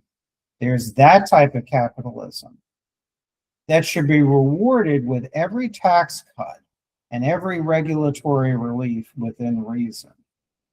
But then there are others where, like Amazon, to give you an example, they laid off thousands of people this year in this supposedly booming Trump economy in the wake of the big beautiful bill that was supposed to be some miracle of hiring and everything as a result of that. And Amazon is a highly profitable company. If the company was hurting, yes, that's a different story. Then unfortunately, you're going to have to lay off people, and hopefully there's a safety net and public works and retraining or whatever that could absorb these people to keep them not idle and keeping them earning money, which ultimately then gets recycled back into the local economy. But no, they were laid off. And this is a very predatory company. Does it provide a good service? Of course, arguably in many ways it does. And that's where you have to differentiate. And not all capitalism is based on exploitation. This is one of the things that I think when you're analyzing, and I think you brought this up, Tim, which was very good, empirical evidence. What I'm giving you is somewhat empirical evidence, maybe too much empirical evidence, but that's how I partially make my decisions. Yeah, no, I think it's absolutely right to do so, and it's important. And I think there's a lot of analysis that really needs to be done on issues like this to explain what's really going on and what the underlying root causes really are. I've worked for high-tech startups from the inside. Amazon used to be a client of mine. The first web server company I ever worked for doing tech support, Amazon was buying our web servers and paying us to rewrite them in machine language so they could run faster on Amazon servers, right? So that was more than 20 years ago. I've been, aware of them. I interviewed with them at one point and did not end up working there. That's just as well, but I've been fairly close to them in various ways throughout my career, as well as other high-tech companies. And, they can be hyped way beyond their actual merits. One of the companies I went to go work for, said they wanted to be just like Google. And I was mind-boggled about that. I wanted to ask them why. I mean, aside from being, incredibly rich and successful, okay, yeah, that's good. But, they didn't seem to realize that it was because of their initial technological discoveries and innovations, not because of their, fabulous management style and, casino perks and all that. So, I came from right outside of Silicon Valley to another state. And I was like, you want to be just like the companies that I left? Why do you think I left? Exactly. And that's where these diagnoses, there's also a lot of nuance. I mean, there are neo-Marxists who are great on analyzing the modern financialized capitalism in summary, like David Harvey, for example. But where I push back against the overall anti-capitalist elements, particularly of the far, far left, is this idea that all capitalism is based on exploitation and full stop.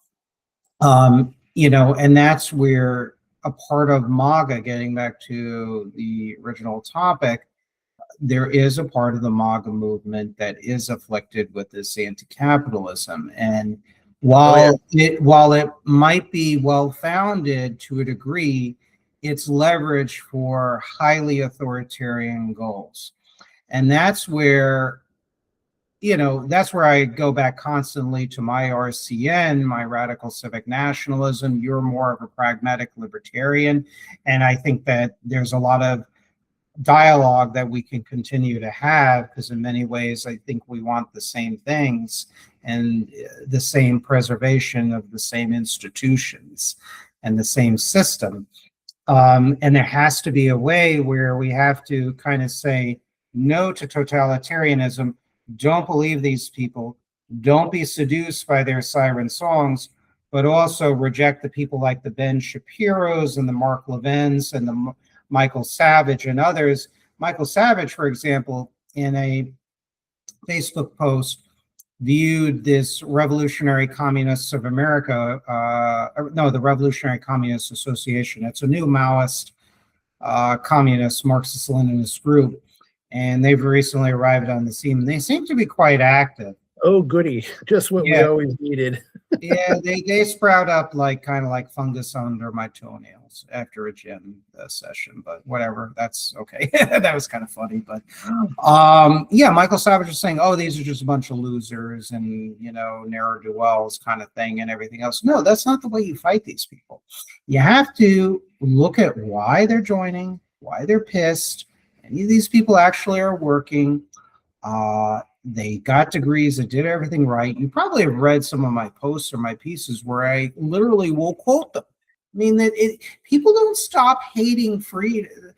People don't start hating freedom because they woke up one day on the wrong side of the bed and said, oh, gee, I think I'm just going to crap all over the Constitution and burn Atlas Shrugged one day. They don't do that out of osmosis. There's a process.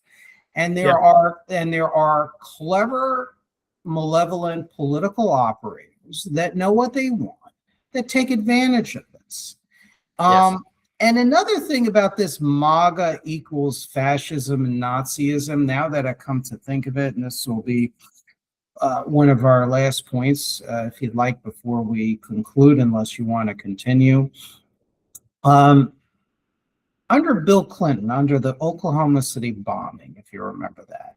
Oh, yeah. They all of a sudden lumped in Tim McVeigh with neo-Nazis, with anti-government militias, with conservatives and libertarians, even of the John Birch Society persuasion and everything else. So this lumping in of MAGA, Trump, and National Socialism and fascism, I mean, that happened in our lifetimes. It happened in my lifetime, where I remember it inspired me to write a paper in college for one of my political science courses called The Collectivism of the American Neo-Nazi Movement post-1945, because I got so sick and tired of that. Timothy McVeigh, first of all, if you've read his article, his letter to the editor to the Lockport Journal in New York, I mean, he was not libertarian. No. He was very critical of Reaganomics, the effects of it, and he called for the merger of the communist and democratic systems of the US and the Soviet Union to create some sort of hybrid, he said, in areas like healthcare and other things. Now, does that sound libertarian or John Birchy or conservative to you, Tim, or am I on drugs? No, you're completely right about this, and I remember this very clearly and distinctly because I was very active on the internet at the time. At the time, we didn't have social media or Facebook or X or Twitter. We were debating this on Usenet, and a friend of mine was a very active poster on Usenet about political events and especially the scandals of the Clinton administration. And he had a line about how even back then in '95, to a great extent, all politics in America was a rehearsal for civil war. And that ended up getting quoted by Clinton in response to the Oklahoma City bombing. And there was definitely, complete, cynical exploitation of that horrendous event by the Clinton administration to smear, all of his opponents with that same brush. And it was completely unjustified and unfair. I didn't know anyone back then who was critical of Clinton who had the least bit of sympathy for not only that, that bombing itself, but any of the supposed ideals that McVeigh said he stood for or advocated for. And I've remembered, we studied that case a lot back then, and I was just even reminded of it earlier today when it came up in a separate discussion I was in about how he was very radicalized, not only by reading neo-Nazi material and interacting with them and selling their books at gun shows and stuff, but his partner in that bombing, Terry Nichols, was identified as not only did he have a woman that he married who was from the Philippines, but he spent time in the Philippines in Cebu at the same time as Ramzi Youssef, who was the mastermind of the first World Trade Center bombing in 1993, and the leader of the Islamic terrorist group in the southern Philippines at the time, Edwin Angeles of Abu Sayyaf, said that he saw Nichols and Youssef meeting together and talking together.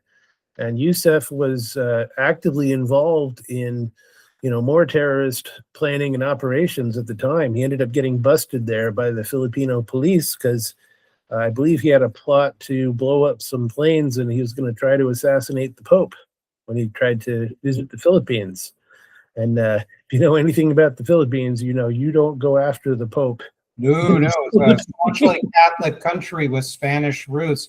Yeah, I'm familiar with those ties, and there have been discussion of ties, allegations of ties with the Iraqis under Saddam Hussein, and even a Russian connection to as well, to in that whole circle as well. So yeah, it's and there's another character in history. Some of these MAGA figures like Bannon and Tucker Carlson, and I know it might sound extreme, but God forbid if there's a collapse of the United States, you don't know which political personality, which direction they will go. And I'll just leave it at that. There was a fellow, do you study a lot about the pro-Axis collaborationist governments throughout Europe outside of Germany from 1938 to 1945? Have you really delved into that? Not specifically. I've read about a number of them, as part of studying up on the topic, but the primary focus is usually on the great powers in World War II. Okay, there was a gentleman, he was a Czechoslovakian military officer. He was very well known during the First Republic period under Presidents Masaryk and President Eduard Beneš. Right. Colonel Emanuel Moravec, spelled Moravec. And he was a staunch anti-Nazi, staunch anti-German. And he warned against the Nazi threat. And when Czechoslovakia ceded the Sudetenland in 1938, you had the collapse of the Beneš government. And Moravec realized that he did a 360. He was a staunch supporter of democracy, of the West, of the democratic Czechoslovakia, and wrote books, made speeches, gave talks on the German threat. He did a complete 360 degree, and he became one of the most hated Nazi collaborators in Europe.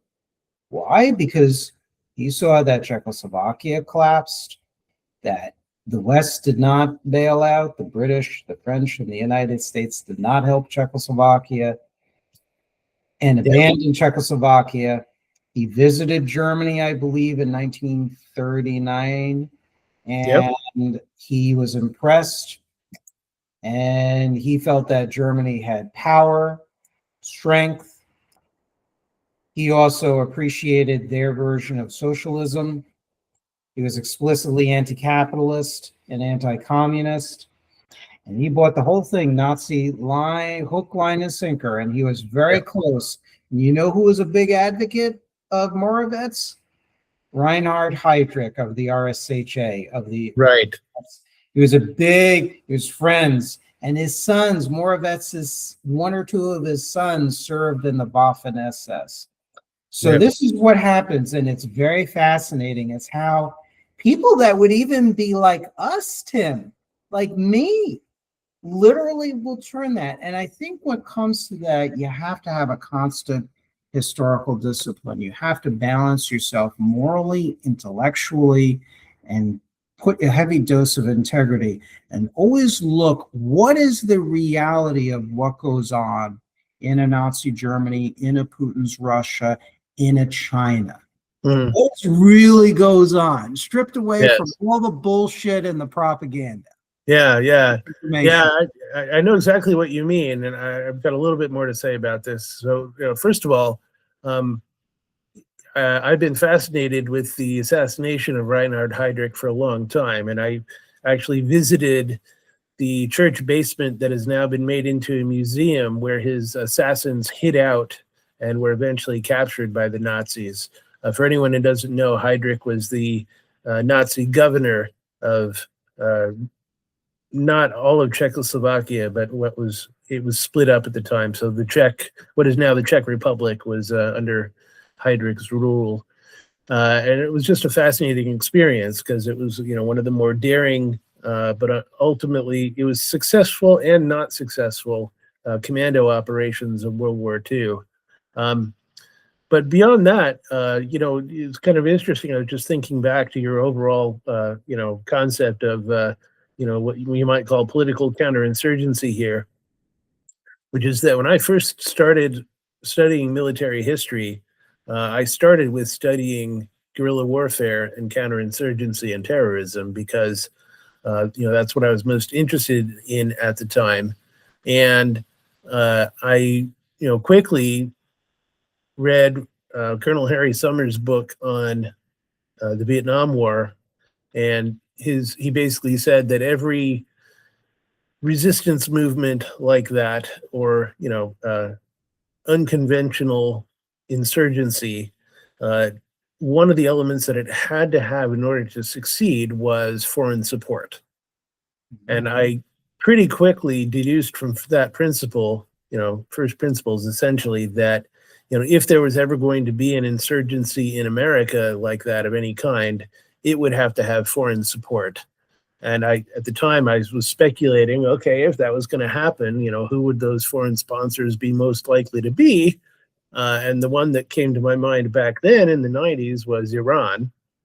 And I don't think I was wrong to think of that particular example, because I certainly think it's something that they would do if they thought they succeed.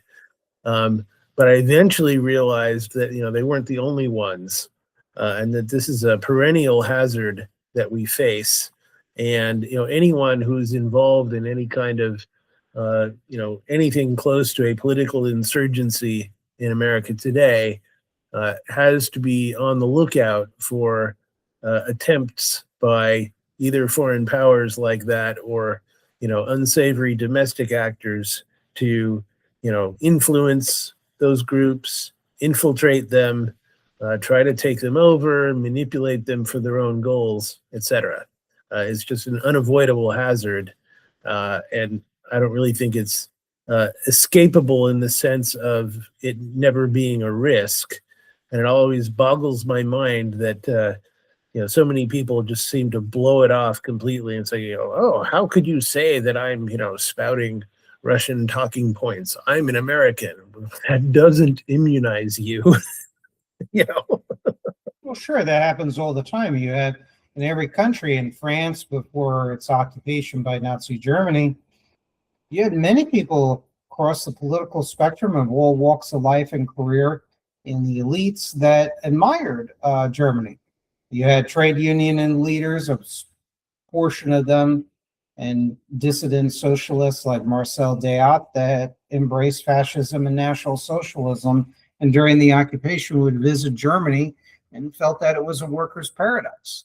And they visit these factories and given the Potemkin tour, and others the same thing too as well. You know, various elements of the Catholic clergy, industrialists, bankers, whatnot, which is always ironic because Germany was anti-capitalist. You know, it just wasn't apparent because they retained the institutions of private property, of profit, etc. But they controlled it very strictly, and they chose to just ignore that, or just weren't aware or oblivious of that. You know, and French politicians, particularly on, you know, the sort of right-wing authoritarian Catholic traditionalists, admired Germany, and they later joined, or some of them did, and admired Vichy. Another collaborator that comes to mind that did, instead of a 360, did a 180 was a fellow by the name of Philippe Henriot, Henriot.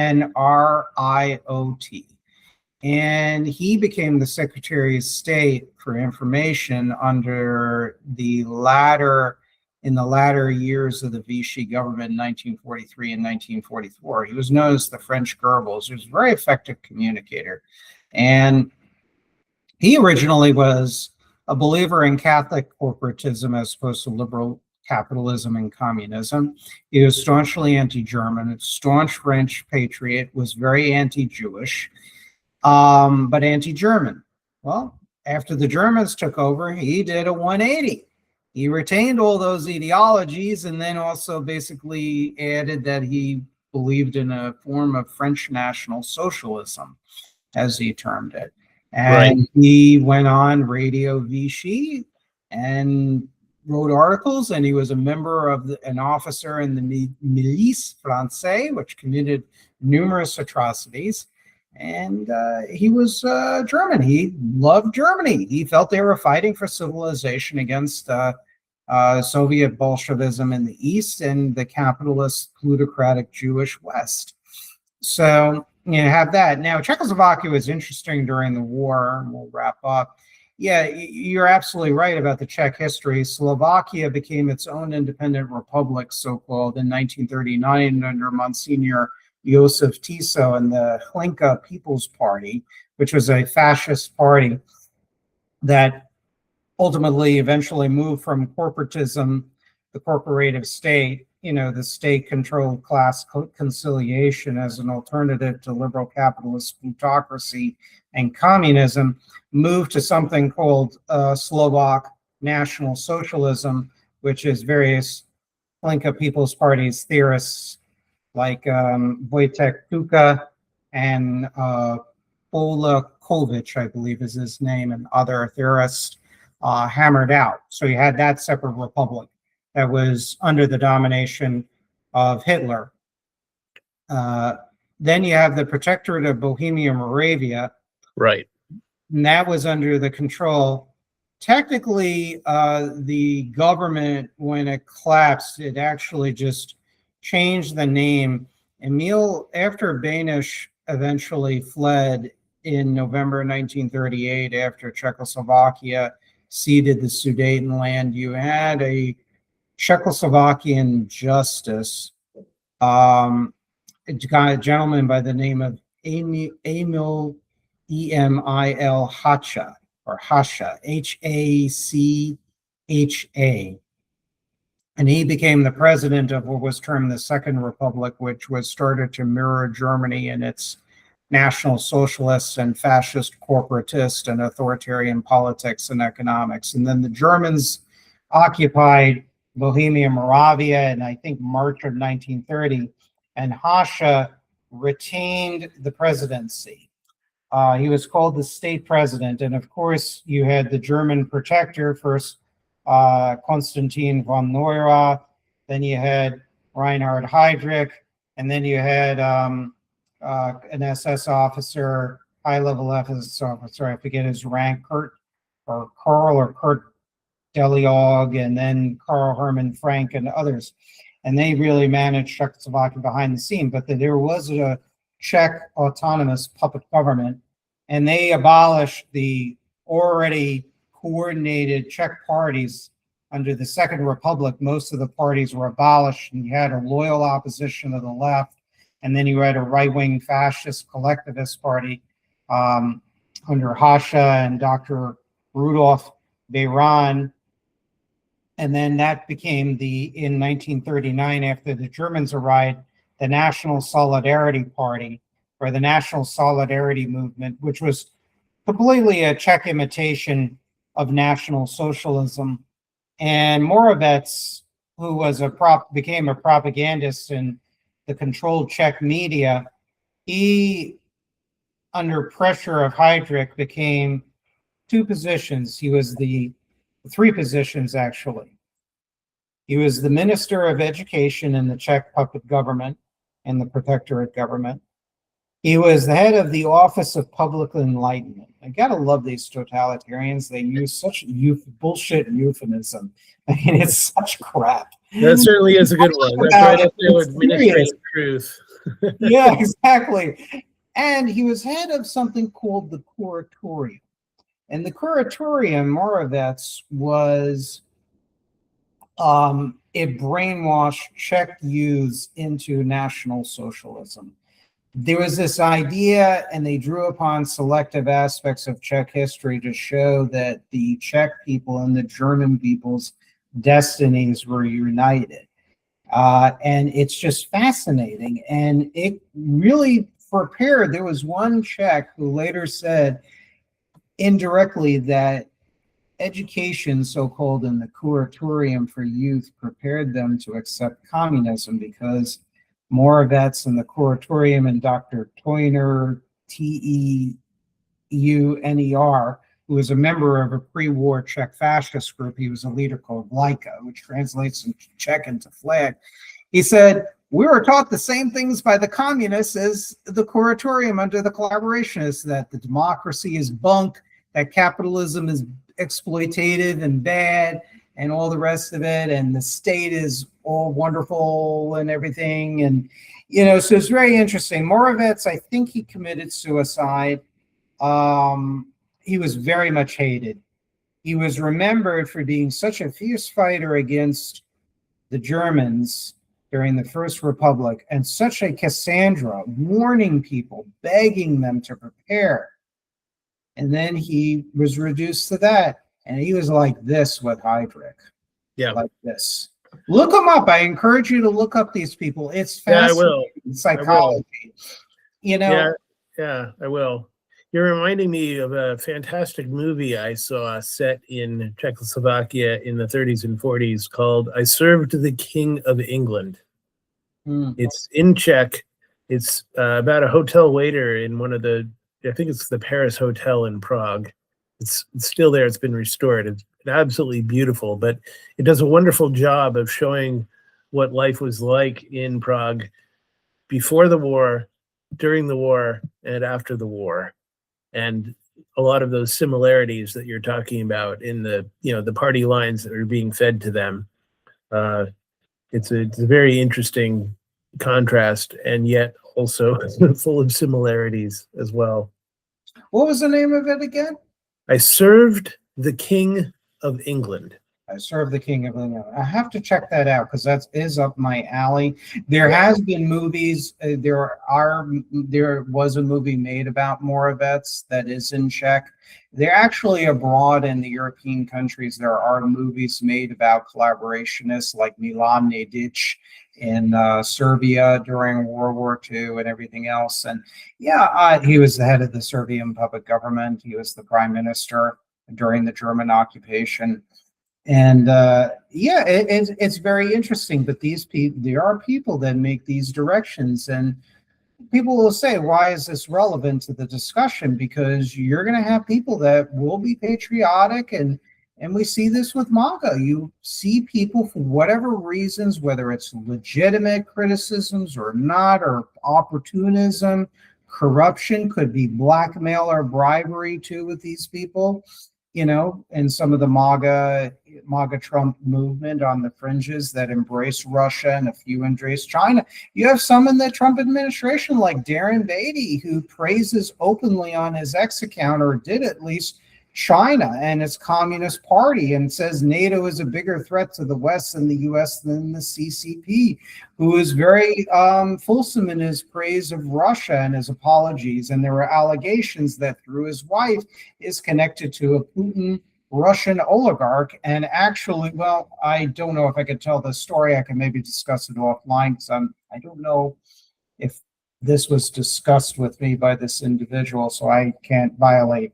I was going to mention it, but I can't. But Yeah. anyway, Well, what I would say about is, Beatty. So yeah, with Beatty is interesting because he definitely views the U.S. and the Western Europe as this woke, decadent cesspool, and I think that's what explains some of the pull of the Yarvin crowd and yes, elements of tech plutocrats associated with MAGA that are Russian apologists, because they view Russia, again, Potemkin Village, as this symbol of masculine, Putin riding on the horse, shirtless and all muscular, and yes, indeed. and they're masculine, and they throw homosexuals in jail and outlaw the gay groups and gay demonstrations, and they're not woke and everything else. So they like that.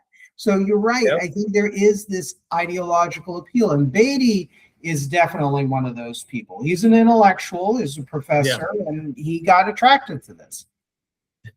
Yeah. You also reminded me of something else I'll briefly recommend in sort of closing here, which is just last night I was watching an absolutely fantastic interview on a YouTube channel called World War II TV with an expert about oil and its role in World War II. And one of the things that he was talking about was the results of the betrayal of Czechoslovakia at Munich and its effect on getting people, he was talking about outside of Czechoslovakia, to realign themselves with Germany instead of with France and Britain, because they figured, France and Britain are going to betray Czechoslovakia, they would betray them too. And at least if they came to terms with Germany, it might suck, but they supposedly know what to expect. And I don't think that worked out very well for most of them. They were wrong, but you could see how people could make that calculation and think it was the right move.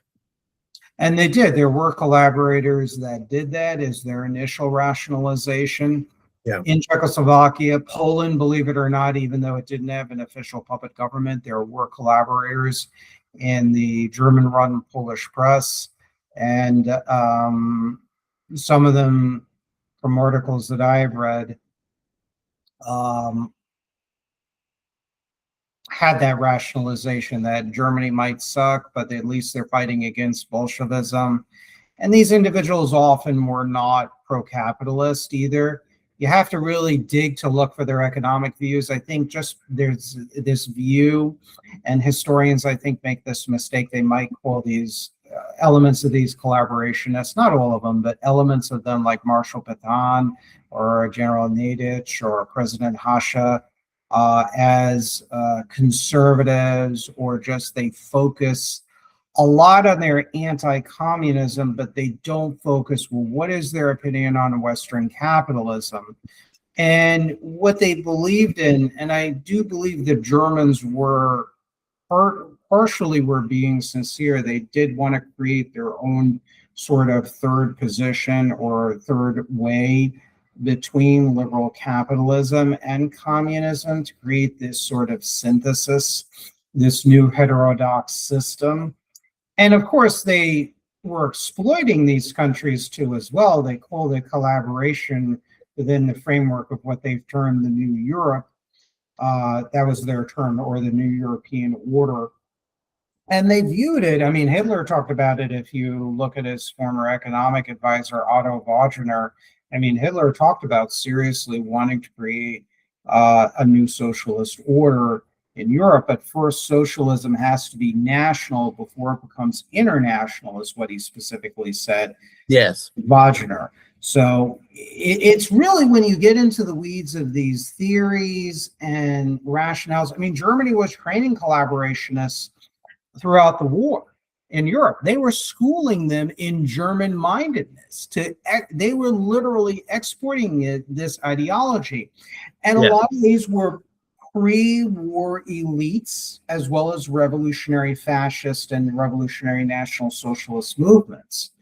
But these were elites that, for many different reasons, broke away from the old order. Some of them really weren't thrilled with the old order or whatever. It depends on different countries. I could literally do a 10-part series laying this out extemporaneously. Right. It's fascinating. And I feel that there is this potential in the United States. There are similar patterns of elements of the elite, academic, business, political activist types. You can kind of see it with what they say. It's like they're really pissed at the woke, decadent, neoliberal, capitalist US, and they're looking abroad to authoritarian models. You can smell it and sniff it. Oh, yeah. And in fact, there's a relatively minor, thankfully, example of this. One of the guys, I can't remember his name right now. If I look it up, I'll remember it. One of the guys who's running for the Libertarian Party's nomination for president this last time around. When I first found out about him, he was touting Hans Hermann Hoppe, who I've met and I've heard, and I've written a critique of him on my Substack because I think he's completely wrong on just about everything. It's actually quite impressive. He's very consistent. I was telling him, Hoppe's got some major sympathies for Nazism, and this guy was telling me, "Oh no, Hoppe's not a fascist or Nazi at all." And then, sure enough, this guy was an academic. He used to be kind of left-wing and Marxist, and then he supposedly, rebelled against all that. And then after he lost that nomination fight, he ended up going in a very anti-Semitic neo-Nazi direction. So I was like, yeah, first you say, you love Hoppe and Hoppe's not fascist, and now you're saying fascism's cool, man. I mean, come on. I'm blanking on his name right now. As soon as I look him up, I'll kick myself for not remembering it, but I don't think he's really all that important. But he is an example of this kind of, person on the path or, in the pipeline. There is a pipeline, and, people can very easily go through it without, ever intending to. Yeah, and that's why you got to look at things like what Italo Balbo, according to the Obra, said about real-world fascism. And I think that's the best advice I can give to viewers, is just look at the reality. That doesn't lie. That's a document. That was from a PhD thesis from 1 million years ago that I interlibrary loaned. That alone destroys really the reality of fascism as a plausible alternative to the abuses of liberal capitalism, or as an alternative to the equally totalitarian communists or Bolsheviks. And you just have to keep your mind disciplined and just say, remember. I mean, one of my good friends, John Becker, my first friend that I met down in Florida, his grandparents were Auschwitz survivors, believe it or not, from occupied Poland. And I saw the tattoo. And he told me what went on in Poland under occupation. He showed the tattoo. That's it's one of the most eerie things I probably have experienced, to actually see that on another human being. And shit's real. Yeah. Yeah, that kind of thing can really hit you with a sense of reality in a way that other things can't. I went to a Holocaust museum in Lithuania, outside of Vilnius, outside of Kaunas, not Vilnius, Kaunas. It was Kovno during the war. And that really hit me, seeing a combination of artifacts and pictures from the period. It was very emotionally powerful and moving. And I'm not the sort of person who reacts emotionally most of the time. My wife cries easily at movies. I almost never do, but that's the kind of thing that, definitely brought me at least to the verge of tears, if not, you know, not all the way there. And I was there with a whole group, a tour group, you know, people from an international libertarian conference, and we were all affected similarly. You know, and a lot of the people I think we're talking about who, you know, fall for this kind of ideological nonsense, they don't have that kind of experience. They don't have that touch with reality of that kind. It's just, you know, not something that's real for them. Yeah, but you know what? I think there are probably some people that do, but they just get caught up in this. And this is where, you know, I'm not trying to, you know, focus it on my project all the time, but it's very important. This is a twin battle I'm fighting intellectually. And it's hard in America to construct what I'm trying to construct and promote. It's like, on the one hand, you educate people on how bad and evil the outcomes and even many elements within these totalitarian, highly collectivist ideologies are. But then also, how do you starve the oxygen? People that are really understandably upset at what's going on. They see that in their mind, the American dream is not real, doesn't exist anymore, that liberal democracy and constitutional small r republicanism is failing them. They see that capitalism and free markets and Milton Friedman and deregulation and all the rest of it is destroying. And I look at myself, and there are people, as I said, even in our camp, and collaborators that kind of dismiss these people as lazy, as dumb, as cretins, and whatever. And I feel like I have to fight against that, Tim, because until you fight against that thought, people are going to go to that pipeline. And that's what black-coated camp guards and people wearing red armbands and waving AK-47s, that's how killers are made and recruited, you know, and it's sad. And it sucks in a lot of educated people. Many SS officers were PhDs, were as educated as you and I, and wrote voluminous papers too, while gassing people. And this is a hard medicine for all of us to take. Mm-hmm. I really take this very personally. I have a daughter. She is going to be 21 in a couple of months.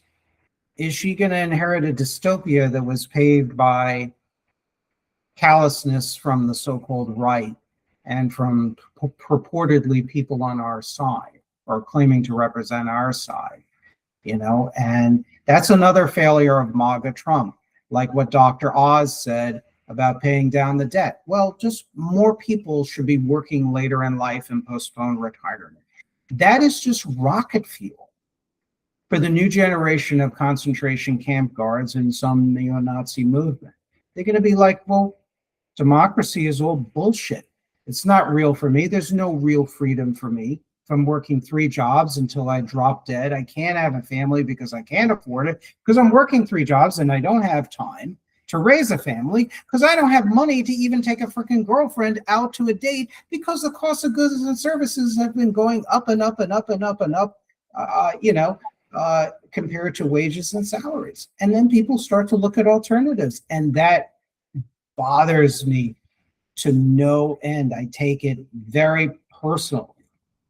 Yeah, they'll kill me. They'll kill me and wipe me off of the face of the earth. You think they'll let somebody like me survive? No. Yeah, and I've been there in exactly that type of mental calculation, so I know exactly what that's like. It's very frightening, and I have to do something about it. And sometimes I feel like, brother, I'm wasting my time in this 2-pronged fight. I just wish I get more traction. I just feel like, is this just a waste and I should just give up and just, well, I love physical exercise and my paddleboarding and my windsurfing in the gym, and I put that as a priority above all my other hobbies, but maybe I should do that even more. I don't know. I feel like sometimes I'm wasting my time, but then God is pushing me for whatever reason, because I'm obsessed with this, or I feel it's a worthy cause, or a combination of all of it, and I just keep on going. Yes, well, I find it inherently interesting intellectually, so I get that out of it. Me too. student of the subject, but I'm also heartened by the fact that, I keep running into people who do get it. And, some of our discussion about, approaching this with a counterinsurgency lens reminded me about how I've started seeing a few more U.S. Special Forces veterans posting on X and commenting about this stuff from their background and, saying, hey, look, this all looks really familiar. I know exactly what's going on here. So, that kind of thing has been pretty heartening to me. There are people out there who do get it, who do have a clue, who do see what's happening. And, there's more of them speaking out about it. Yeah, speaking of special forces, I saw this on X, and it was based on a movie. It was actually a counter-propaganda film by the U.S. Army. It was an old U.S. Army counter-propaganda video. It warned, wherever there is poverty, unemployment, disillusionment, there is also despair. And wherever there is despair, people may listen. And that was an anti-communist documentary counter-propaganda film. And that's true. And it needs to be solved. And I say to people, whether you're in MAGA or the left, that I hear your pain. I really hear you. I oppose those people that mock your pain and think you're garbage, even on people on my side. But also totalitarianism, whether a neo-Nazi or Nick Fuentes' America First or the DSA, which is undemocratic Socialists of America, or whether the Party of Socialism Liberation or any other communist movement, it's not the way. Trust me, it's not the way, because once that curtain goes over your country, it's very difficult to lift that curtain and become to a free people. And that's why we have to look at alternatives, reformist alternatives, while, in my opinion, retaining capitalism and a government of checks and balances. But also, let's make it clear, our government of checks and balances doesn't mean let's just preserve the current or the current system either of plutocracy and unaccountable private power. There has to be a balance. This country has many wonderful nines that are not heard enough or seen enough, and some that are very public, and they need to be leaned upon. And I think we have a chance of hopefully beating this. But any closing thoughts, Tim? Oh, gosh. Just that, one thing I have realized more than anything else is that a lot of the stuff we're talking about is something that comes with the territory and is an occupational hazard for all ideologies, and that we always need to maintain a healthy dose of skepticism about them, even our own. Absolutely. I question myself. Yes. I question myself, am I right? And what happens is nuance has to be included in this. There are things I agree with libertarians. I don't want to take another 5 or 10 minutes of your times or rattling off every historical point that I agree with them, surprisingly. I told you something because I thought about, what deregulation works. And then I said post-war Germany. But it was done with the goal of not just ideologically driven deregulation, as on what actually works in the real world while maintaining certain guardrails, hence the West German social market economy, which is one of my ancestors. Yeah. Yeah. So, I just, for me, that's been probably the most constant thing that's been helpful, is to always assume that I could be wrong, and to want to know when I'm wrong, and to really make sure that, when I say something that I think is true, that, it's not something I have any hesitations or doubts about, and that I've really checked it and tried to make sure that, I've investigated seriously the possibility that I could be wrong about what I'm saying. And, I take that very seriously. And sometimes the AI tools, I know it's controversial and they're always improving, but ChatGPT and Grok, They're bad for deep research because they will hallucinate information, especially if you ask it to do deep search. But if you put in one of your essays and you ask what facts are good and what are not, and you tailor your question correctly, and I do that, I will, it'll give me a response and I'll say, you're generally right, but here are certain areas where you might be incorrect or you might be overgeneralizing or whatever. And that's one way to do that. And when I have conversations with ChatGPT, there are times where I said, am I really right? Am I really wrong? Does this other person have a point? You know, maybe you're being too harsh on that other person and being a little too generous with me. I actually said that actually to ChatGPT because I feel bad.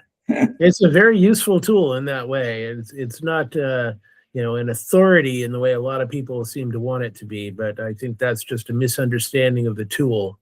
And if you understand what it really is and how it can be used, it can be very powerful and helpful. Yeah, so I mean, when it comes to as a tool, it can be very useful. I'm not like totally anti-AI in that respect.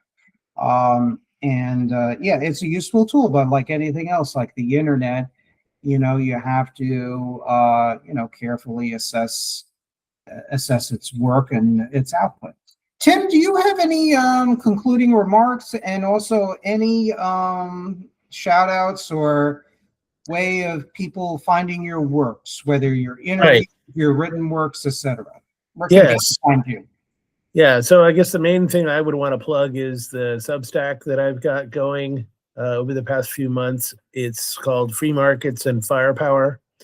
I'm trying to generate more material all the time. Sometimes I get held up by life and work and all that, but I think I've got some pretty interesting stuff going there.